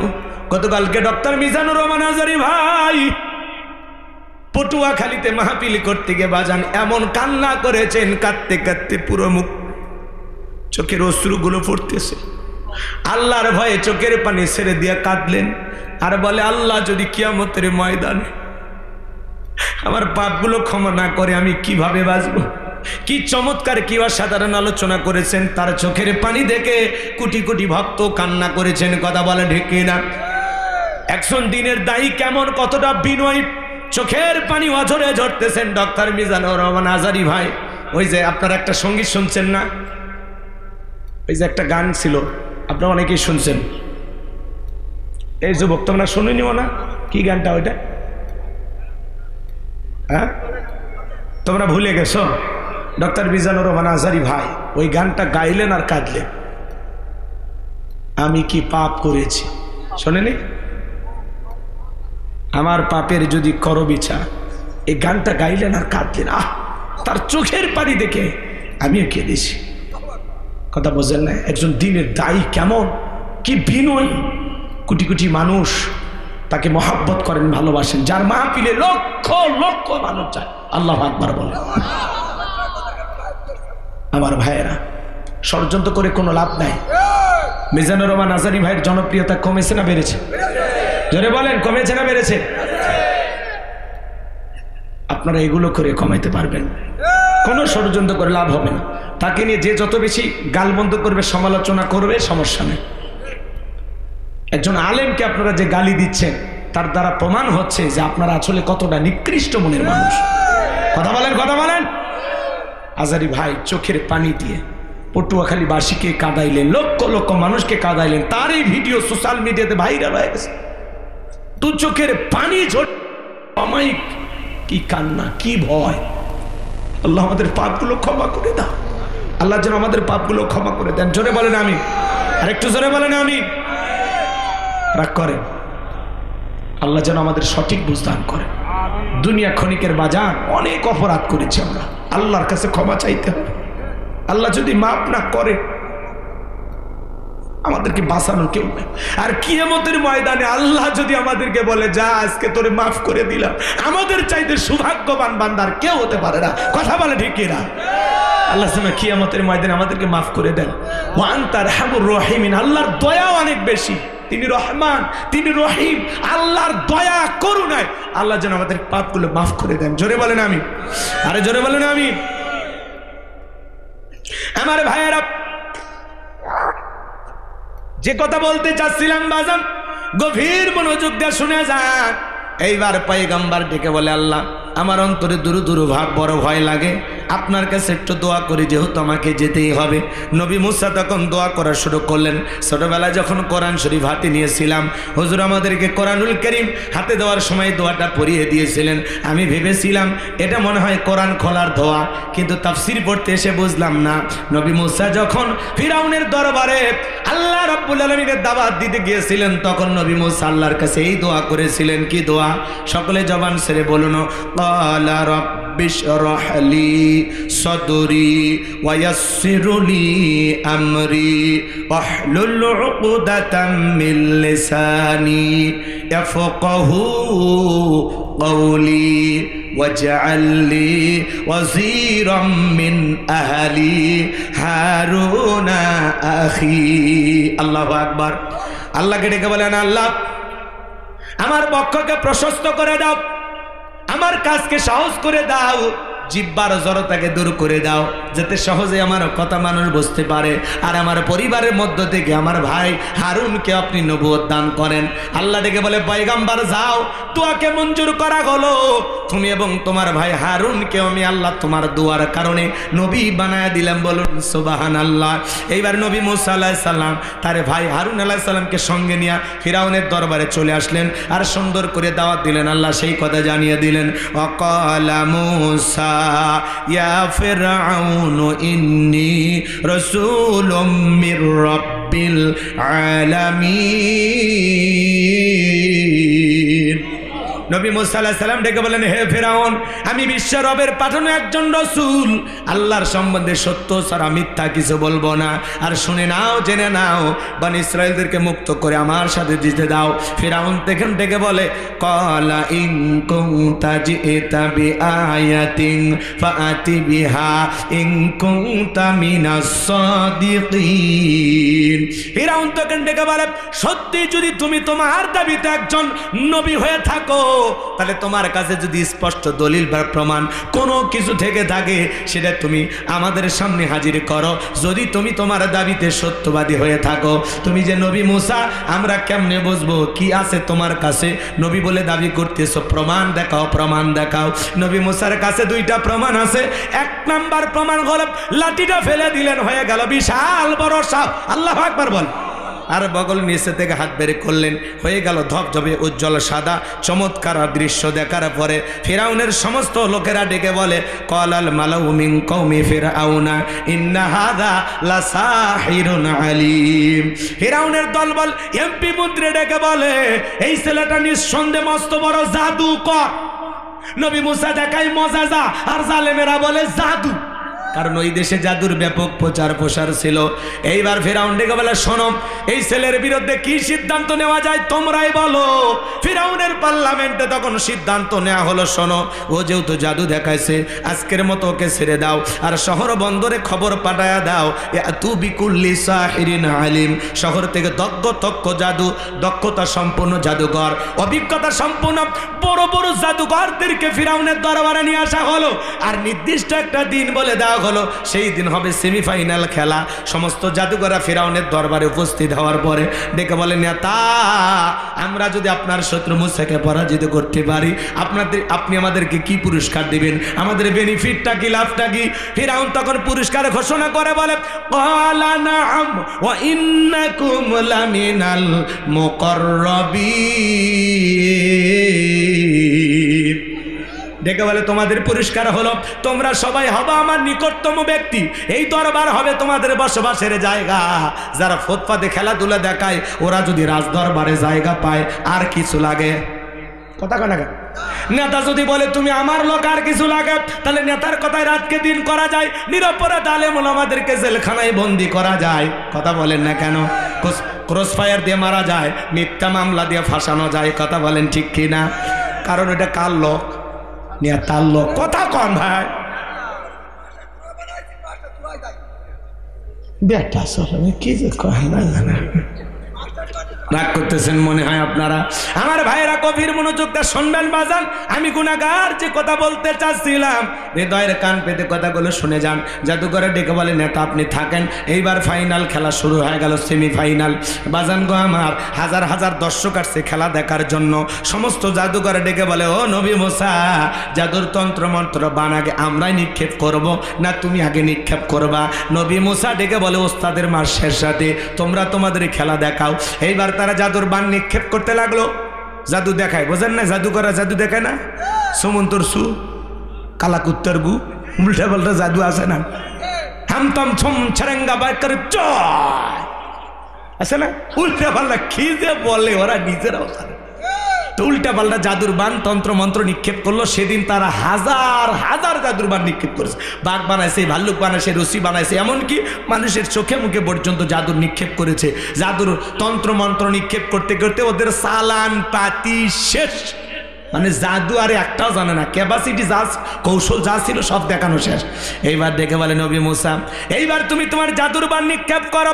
আল্লাহ তখন আয়াতি কারিমা নাজিল করে সুন্দর করে জানিয়ে দিলেন, ওয়া আওহাইনা ইলা মুসা আন আলকি আসাকা ফাইযা হিয়া তালকাফু মা ইয়াফিকুন।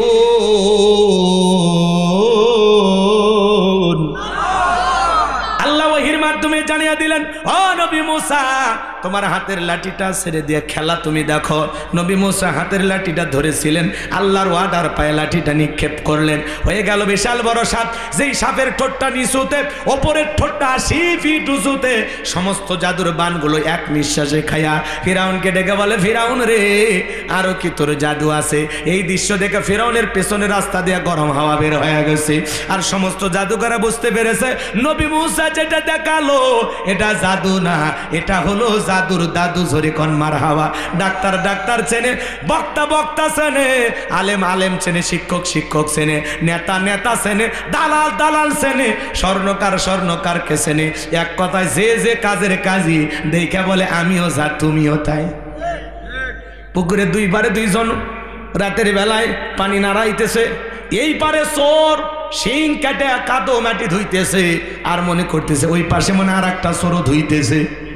আর এই পাশে আল্লাহর একজন বান্দা হুজু করতেছে তাহাজ্জুদের, ও মনে করতেছে ওই পাশে যে পানি নড়তেছে মনে হয় ওইজন আর একজন তাহাজ্জুদের হুজু করতেছে। এক কথায় যাই যে কাজ করে তার পরিকল্পনাটাই। কথায় না? কাউরে গালি দিলে যদি বেজার হয় বুঝে নেবেন এই গালির কাম করছে। কথা বোঝেন না? তোমারে গালি দিলে লাগে কেন? মুমিনের স্বভাব হলো গালি দিলে মুমিন হাসি দিবে, গালি দিলে মুমিন উল্টো সালাম দিবে। কলু সালামা, সালাম দিবে। আপনারে দেবে গালি, আপনি দেবেন সালাম। কথা কয় না? শত্রুর সাথে শত্রুতা করে কখনো পেরে ওঠা যায় না, মাঝে মাঝে শত্রুকে সার দিতে হয়। কথা বলে ঠিক না? আমরা অনেকে বলে আমরা হারিয়ে যাই, না হারিয়ে যাই না। আমরা জীবনের চড়াই উতরে অনেক সময় আমরা হয় জিতে শিখি অথবা ঠেকে শিখি, কথা বলে ঠিক কিনা, কিন্তু আমরা কখনো হারি না, কথা বলে ঠিক কিনা। আসুন, আমরা হারবো না, আমরা হারতে জানি না। হয় আমরা জিততে মাঠে নামি, আর না হয় সেখান থেকে কিছু শিখে মাঠ ছাড়ি। কি কথা ক্লিয়ার না ভেজাল আছে? চলেন ফাইনাল খেলা যাই, মজা পাবেন। এইবার জাদুকররা কি করল? ওয়া উলকিয়াস সাহারাতু সাজিদিন, সমস্ত জাদুকররা সিজদায় মাথা নত করল এবং ঘোষণা দিল, ক্বালু আমান্না বিরাব্বিল আলামিন। তারা বলল আমরা বিশ্বের রবের প্রতি ঈমান আনলাম, রব্বি মূসা ওয়া হারুন, যিনি মূসা এবং হারুনের রব প্রতিপালক। বলুন আল্লাহু আকবার। ফেরাউন ডেকে বলে, আমার অনুমতি ছাড়া ঈমান গ্রহণ করলাম, সাহস তো কম নয়, আমি বলার আগে কেন ঈমান গ্রহণ করলা? এই কথা বলে ফেরাউন তখন হুমকি ধমকি দিয়ে ডেকে বলে, শোনো, আমি তোমাদের শুলিতে চড়াবো, ফাঁসি দিয়ে মারবো, তোমাদেরকে আমি হত্যা করব। নতুন ঈমানদার যারা এই মাত্র কালেমা পড়ে মুসলমান হলো, ওরা তখন ডেকে বলে, ফেরাউন রে, তোর মতো জালেমের পক্ষে সাফাই গিয়ে মরার চাইতে, তোর মতো জালেমের চামচা হয়ে মরার চাইতে ঈমান গ্রহণ করে মরাই ভালো। মরা যেহেতু লাগবে, ঈমান এনেই মরবো। সুবহানাল্লাহ বলে। এইবার ভাইয়েরা আমার, চতুর্দিক দিয়ে দিন দিন মুসলমানের সংখ্যা বৃদ্ধি হতে লাগলো। ফিরাউনের আর সহ্য হয় না, মনে করে এত মুসলমান হয়ে গেলে ক্ষমতার চেয়ারটা আর বুঝি থাকবে না। কথা বোঝেন নাই মনে হয়? এই জমিনে ইসলাম কায়েম হয়ে গেলে ওদের বোতল খাওয়া হবে না, এই জন্য আল্লাহর আইন ওদের সহ্য হয় না। আজকে আপনারা দেখেছেন বাজান, একটা দৃশ্য দেখে ভালো লাগছে। বিএনপির মহাসচিব মির্জা ফখরুল ইসলাম গেছেন চরমনায়ের আমিরের কাছে, তাদের মধ্যে 10 দফার একটা চুক্তি হয়েছে, তিনি তাদের সাথে জোট বাঁধতে চান। বিএনপি আর চরমনায়ের মধ্যে কিছু আলাপচারিতা হয়েছে, তার মধ্যে বলা হয়েছে তারা যদি রাষ্ট্র ক্ষমতায় আসে জীবনে কোনোদিন কোরআন সুন্নাহ বিরোধী কোনো আইন পাশ করবে না। এই কথা কিন্তু আমরা বরাবরই শুনে আসতেছি, কিন্তু অনেক নেতাই যখন ক্ষমতার চেয়ারে বসে আল্লাহর আইন জমিনে চালু করে না, কোরআন সুন্নাহর বিরুদ্ধে উল্টো আইন পাশ করে। কথা বলেন ঠিক কিনা? শহীদ প্রেসিডেন্ট জিয়াউর রহমানকে আমরা ধন্যবাদ জানাই, আল্লাহর বান্দা সংবিধানে বিসমিল্লাহ ঢুকাইছে। কথা বলেন ঠিক কিনা? হাজিদের জন্য সৌদি আরবে কিসের বাগান লাগাইছে? নিম গাছের বাগান লাগাইছে। আল্লাহর বান্দাকে হয়তো আল্লাহ এই ওসিলায় মাফ করে দিতে পারে। কথা বলেন ঠিক কিনা? শহীদ প্রেসিডেন্ট জিয়াউর রহমানের কবর আল্লাহ জান্নাতের বাগান বানায় দেন, জোরে বলুন আমিন। নেতা ছিল বাজান সিরা গেঞ্জি, ভাঙ্গা সুটকেস, কি ছবিগুলো এখনো সোশ্যাল মিডিয়াতে ভাইরাল। আসলে সত্যিকারই দেশপ্রেমিক নেতা ছিল। এখন নেতা আছে কিন্তু জিয়ার মতো দেশপ্রেমিক পাওয়া যায় না। এই কথা বলেন, তারা ছিল নেতা, তারা বিসমিল্লাহ সংবিধানে ঢুকায়, আর বিগত 16 বছরে বিসমিল্লাহ কাটার চিন্তা করতো। ওই যে টাকলা মুরাদ বলে সংবিধানে ইসলামও থাকবে না, বিসমিল্লাহ থাকবে না। আজকে সংবিধানে বিসমিল্লাহ আছে, ইসলাম আছে, কিন্তু ওই টাকলা মুরাদদের ক্ষমতা নাই। কথা বলে ডেকেরা ইসলামকে মাইনাস করতে আসবে যারা, আল্লাহ তাআলা দুনিয়া থেকে মাইনাস করে দেবে। কথা বলে ডেকে না। এই জন্য আগামীতে আলেমদেরকে মাইনাস করে, ইসলাম আলাদেরকে মাইনাস করে এই বাংলার জমিনে কাউকে কিছু করতে দেওয়া হবে না। কোরআন সুন্নাহর বিরুদ্ধে কোন আইন বাংলার পার্লামেন্টে পাস করতে দেওয়া হবে না, হবে না। কারা কারা রাজি হাত তুলে দেন, লিল্লাহি তাকবীর। আমার ভাইয়েরা, বিএনপির মহাসচিব তার মাথায় কি সুন্দর টুপি দেখলাম, কাতারে ভাগে নামাজ আদায় করতেছেন, মাশাআল্লাহ। আমরা বলতে চাই আপনারা একটু আলেমদের মূল্যায়ন করতে শিখুন। কথা বলেন না কেন? কয়েকদিন আগে উনি বক্তব্য দিয়েছিলেন যে এদিক খেয়াল করেন, রাজনীতির সাথে কোরআনের কোনো সম্পর্ক নাই। আবার বলেন মৌলবাদের সাথে আমাদের কোনো সম্পর্ক নাই। আমরা বলতেছি আপনার বয়স হয়ে গেছে, এই কথাগুলো একটু সুন্দরভাবে বলবেন। এভাবে বলে নতুন করে সমালোচিত হবেন না। যারা বলবে কোরআনের সাথে রাজনীতির সম্পর্ক নাই, আমরা বলতে চাই কোরআনের সাথে হয়তো বা তাদেরই সম্পর্ক নাই। কথা বলে ঠিক কিনা? এই জন্য উল্টা পাল্টা মন্তব্য করা যাবে না। সিরিয়াসলি কথাগুলো চিন্তা ভাবনা করে বলবেন, কারণ বড় নেতাদের বক্তব্য হবে সুন্দর, সবাইকে ভালোবেসে বুকে টানবেন, কাউকে মাইনাস করার পরিকল্পনা করবেন না। হিন্দু, বৌদ্ধ, খ্রিস্টান, মুসলমান সবাই মিলেমিশে গড়ব একটি দেশ, সেই দেশের নাম হলো বাংলাদেশ। আমরা শান্তির বাংলাদেশ চাই। কথা বলে ঠিক কিনা? দলমত নির্বিশেষে একটা নতুন বাংলাদেশ আমরা প্রতিষ্ঠিত করব। কথা বলে ঠিক কিনা? এই জন্য উল্টাপাল্টা বক্তব্য দিয়ে আপনারা টলের শিকার হবেন না। আমাদের এক নেতা বক্তব্য দিলেন, কয় আল কোরআন আর হলো ঘরে ঘরে জ্বালো। এগুলো কিসের স্লোগান? এই যে স্লোগানগুলো আপনারা কেন সহ্য করেন না? কিসে কে যাক, সমস্যা নেই, আমরা কি সারা রাত ধরে দেখবো নাকি? যা হয়েছে আলহামদুলিল্লাহ। শোনেন, মির্জা ফখরুল সাহেব মাথায় টুপি দিয়েছেন, ভাল লাগে নাই ভাই? আমরা দোয়া করি উনি যেহেতু মুসলমান, আল্লাহ যেন 5 ওয়াক্ত নামাজই বানায় দেন, জোরে বলেন আমিন। এবং ওনার মুখ দিয়ে যেন আলেমদের পক্ষে সুন্দর সুন্দর কথা আল্লাহ বের করে দেন, জোরে বলেন আমিন। উনি কিন্তু অনেক ত্যাগী একজন নেতা, দীর্ঘদিন ধরে রাজনীতি করতেছেন, বলা যায় এই দেশের অনেক পাকাপোক্ত একজন রাজনীতিবিদ, কথা বলেন ঠিক কিনা? এই জন্য আমরা বলবো আপনাদের ভাষা হবে মার্জিত, সুন্দরভাবে, কাউকে কটাক্ষ করবেন না। ইসলামকে খাটো করতে গেলে, ইসলাম আলাদেরকে খাটো করতে গেলে হয়তো একসময় আপনারা নিজেরাই খাটো হয়ে যাবেন। অতএব ইসলামকে অপমান করে কথা বলা যাবে না, ওলামা ইকরামদেরকে অপমান করে কথা বলা যাবে না, কথা বলে ঠিক কিনা? আমরা মুসলমান, আমাদের সংবিধান আল কোরআন, কোরআনের সাথে মুসলমানের সম্পর্ক থাকবে, এটাই স্বাভাবিক, কথা বলে ঠিক কিনা? কোরআন আছে যেখানে আমরা আছি, সেখানে ইসলাম আছে যেখানে আমরা আছি। লিল্লাহি তাকবীর। আমার ভাইয়েরা, এইবার ফাইনাল খেলা শুনে যান। এই যুবক, বসো বসো, এই ছেলেবেলে বসো বসো, 5 থেকে 7 মিনিটের মধ্যে মাহফিল শেষ হবে, সবাই বসেন। সবাইকে নিয়ে পাইকারি দরে মুনাজাত করা হবে। এই যে আমাদের আবু সাইদ ভাই সহ যে যুবকের আয়োজন করেছেন, কালেকশন মুক্ত মাহফিল, এরকম সুন্দর গোছানো মাহফিল পাওয়াই যায় না, কালেকশন করতে আধা ঘন্টা চলে যায়, তাই না? তো তারা নিজেদের পকেটের টাকা দিয়ে এই মাহফিলটা সাজাইছে, একটু শেষ ফিনিশিংটা দিতে দেবেন না? আলোচনা শেষের দিকে একটু তাকবীর দেন, লিল্লাহি তাকবীর। আমি মুসাফির, আমার দোয়া নিতে আপনাদের মনে চায় না? জোরে বলেন, দোয়া নিতে চায় না? একটু বসেন, আমরা এক্ষুনি দোয়ার দিকে যাব, কষ্ট দেব না। এই যে শেষ খেলাটা চলেন, ফিরআউনের পতনটা ঘটানোর দরকার আছে না? না, তাকবীর দেন, লিল্লাহি তাকবীর। আমার ভাইয়েরা, এইবার নবী মুসা আলাইহিস সালাম এবং তার উম্মতদেরকে ধাওয়া করেছেন। নবী মুসা আলাইহিস সালাম তার উম্মতদেরকে নিয়ে দৌড়াইতে দৌড়াইতে দৌড়াইতে বাজান গো আমার, যখন সাগরের কিনারায় চলে গেছেন, এইবার উম্মতের ডেকে বলে, পয়গাম্বার, হয় ফিরআউনের সেনাবাহিনীর হাতে মরতে হবে, আর না হয় দরিয়ার পানিতে ডুবে মরা লাগবে। নবী মুসা ডেকে বলে, আমার উম্মতেরা, ভয় পাওয়ার কোনো কারণ নাই, এখানে শুধু আমরাই নাই, আমাদের সাথে আর একজন আছেন, তিনি কে? নবী মুসা যখন আল্লাহর দিকে আঙ্গুল দিয়ে ইশারা করলেন, আসমান থেকে আল্লাহ ডেকে বলে, পয়গাম্বার, ওই হাতের লাঠিটা দিয়া সমুদ্রের পানিতে একটু আঘাত করো, আমি আল্লাহ তোমাদের জন্য ভিআইপি রোড বানায় দেব। বলুন সুবহানাল্লাহ। সমুদ্রের পানিতে আঘাত করতে দেরি, সমুদ্র বুক চিরে রাস্তা তৈরি করতে আল্লাহ দেরি করে নাই। চিৎকার মেরে বলুন আল্লাহু আকবার। আল্লাহ রাব্বুল আলামিন তখন ডেকে বলে, পয়গাম্বার, তুমি তোমার উম্মতদেরকে নিয়ে এই বিশাল দরিয়া পার হয়ে যাও। আল্লাহ তাআলা সেই কথা সূরা ইউনূসের ভিতরে জানায় দিয়েছেন। আল্লাহ নবী মুসা আলাইহিস সালাম তার সম্প্রদায়ের মানুষদেরকে নিয়ে বিশাল সমুদ্রের দরিয়া নিরাপদে পার হয়ে গেল। বলুন সুবহানাল্লাহ। এইবার যখন জালেম বাদশা ফিরআউন চলে আসছে বাজান, তার দল বল নেতা কর্মী নিয়ে বলতেছে, এই রাস্তা দিয়ে ওরা চলে গেছে। ফিরআউন মনে করছে এই ওর বাপ দাদা 14 গোষ্ঠী এই রাস্তা মনে হয় বানায় গেছে। সবাইকে নিয়ে যখন ওই রাস্তায় উঠেছে বাজান, একই রাস্তা ইমানদারদের জন্য নিরাপদ, জালেমদের জন্য হলো গজব। এরা যখন দরিয়ার মধ্যবর্তী স্থানে চলে গেছে, বলেন তো বাজান, পানি হুকুম মানে কার? আল্লাহ ডেকে বলে, সমুদ্রের পানি রে, তুই তোর খেলা দেখা।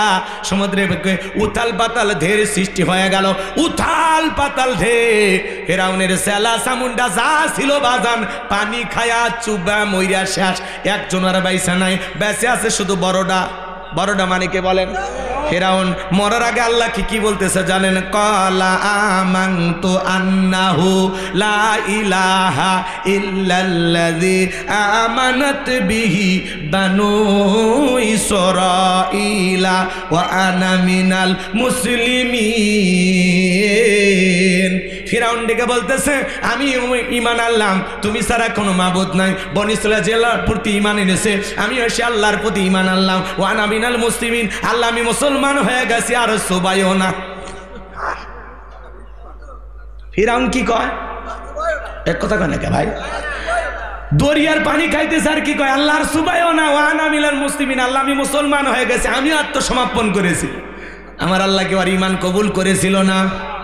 ফিরাউন যদি ওই সময় মুসলমান হয়, আপনার আমার মুসলমান হয় কোনো দাম আছে?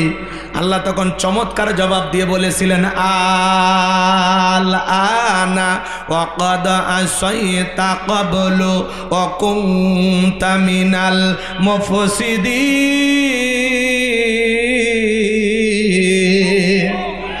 আল্লাহ ডেকে বলে এখন ঈমান আনছো, এখন।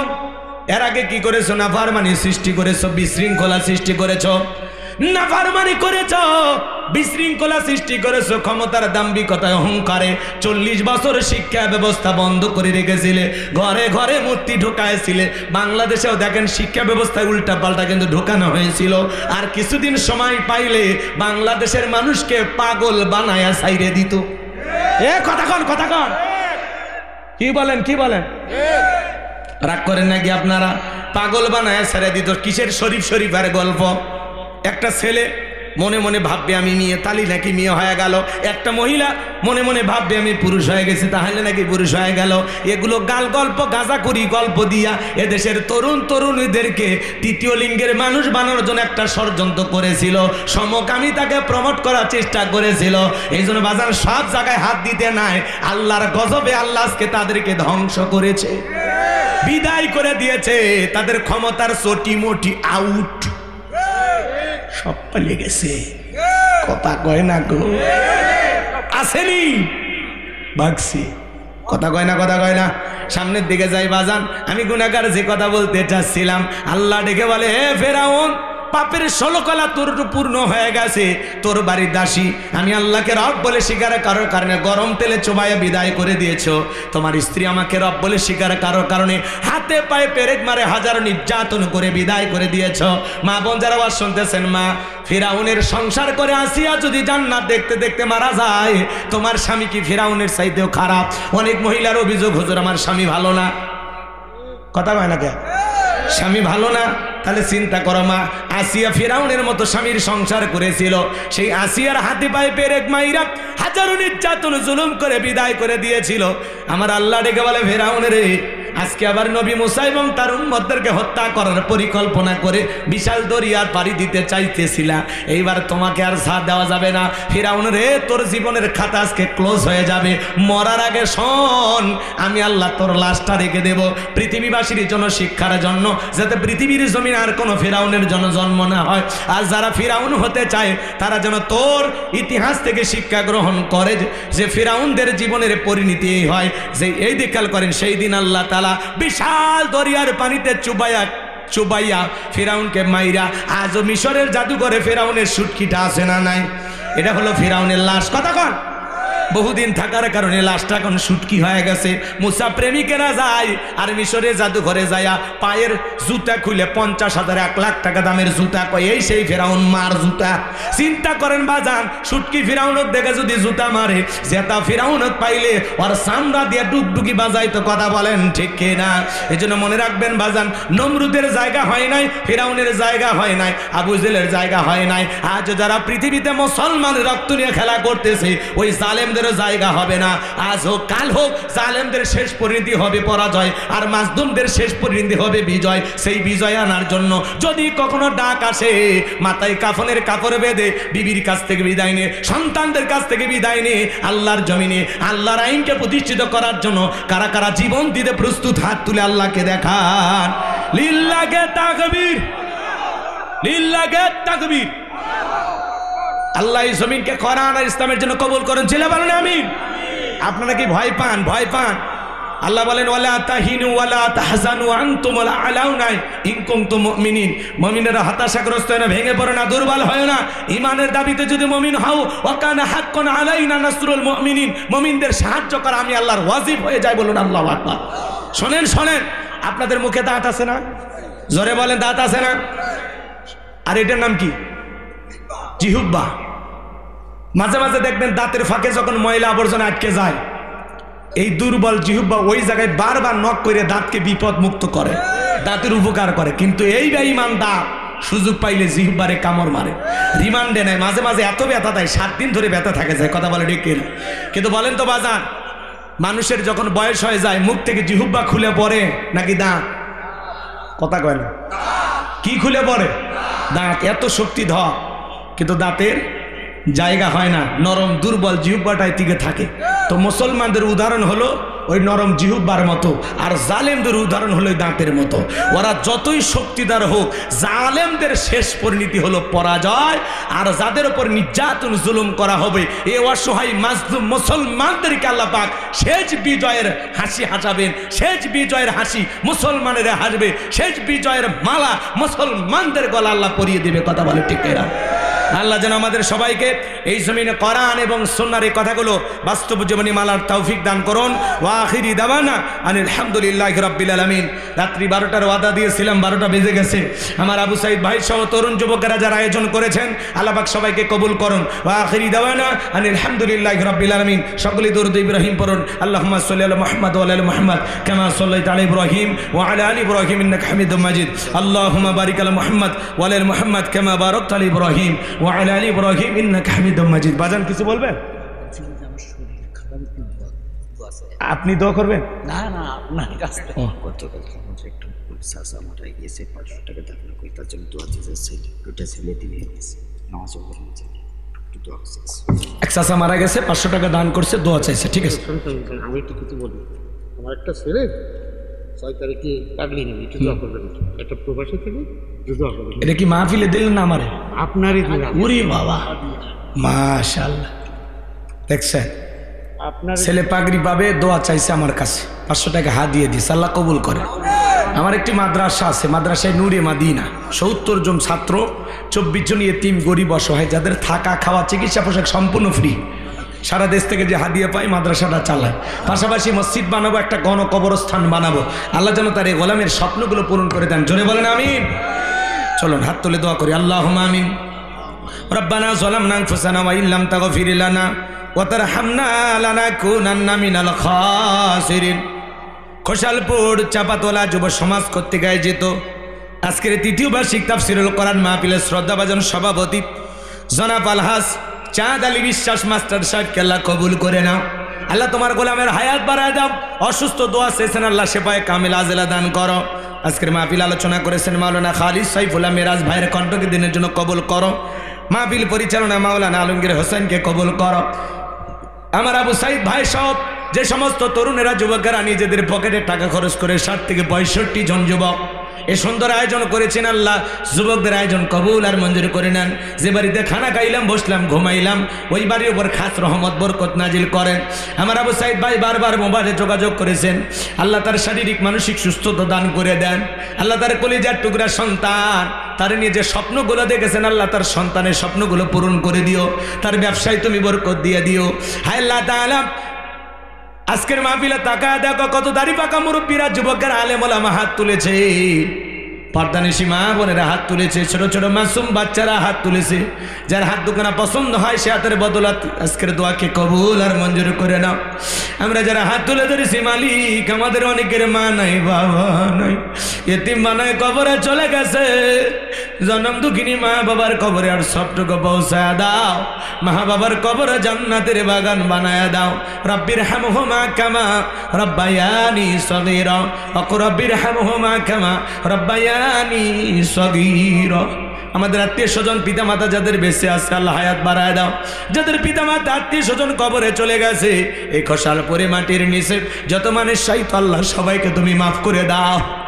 রাস্তার পারে, বাসের যারে, পুকুর পারে, মসজিদের আশেপাশে যত কবরস্থান, আল্লাহ সমস্ত কবরবাসীর কবরের আযাবগুলো মাফ করে দাও। কবরগুলো জান্নাতের বাগান বানায় দাও। আল্লাহ পিতা মাতা যাদের বেঁচে আছে হায়াত বাড়ায় দাও। কয়েকদিন আগে এই গ্রামের একজন মুরব্বী মারা গেছে, আবু সাইদ ভাইয়ের চাচা হয়, 500 টাকা দান করেছেন। আল্লাহ তোমার সেই গোলামের কবর তুমি জান্নাতের বাগান বানায় দাও। একজন বাবাজি ছেলে হাফিজে কোরআন হবে, মাথায় পাগড়ি নেবে, ভালোবেসে আমাকে 500 টাকা হাদিয়া দিয়েছে। আল্লাহ তোমার গোলামের এই ভালোবাসাকে তুমি কবুল করে নাও। আল্লাহ তার সন্তানটাকে জগৎ বিখ্যাত আলেম হাফেজ দ্বীনের দায়ী হিসেবে কবুল করে নাও।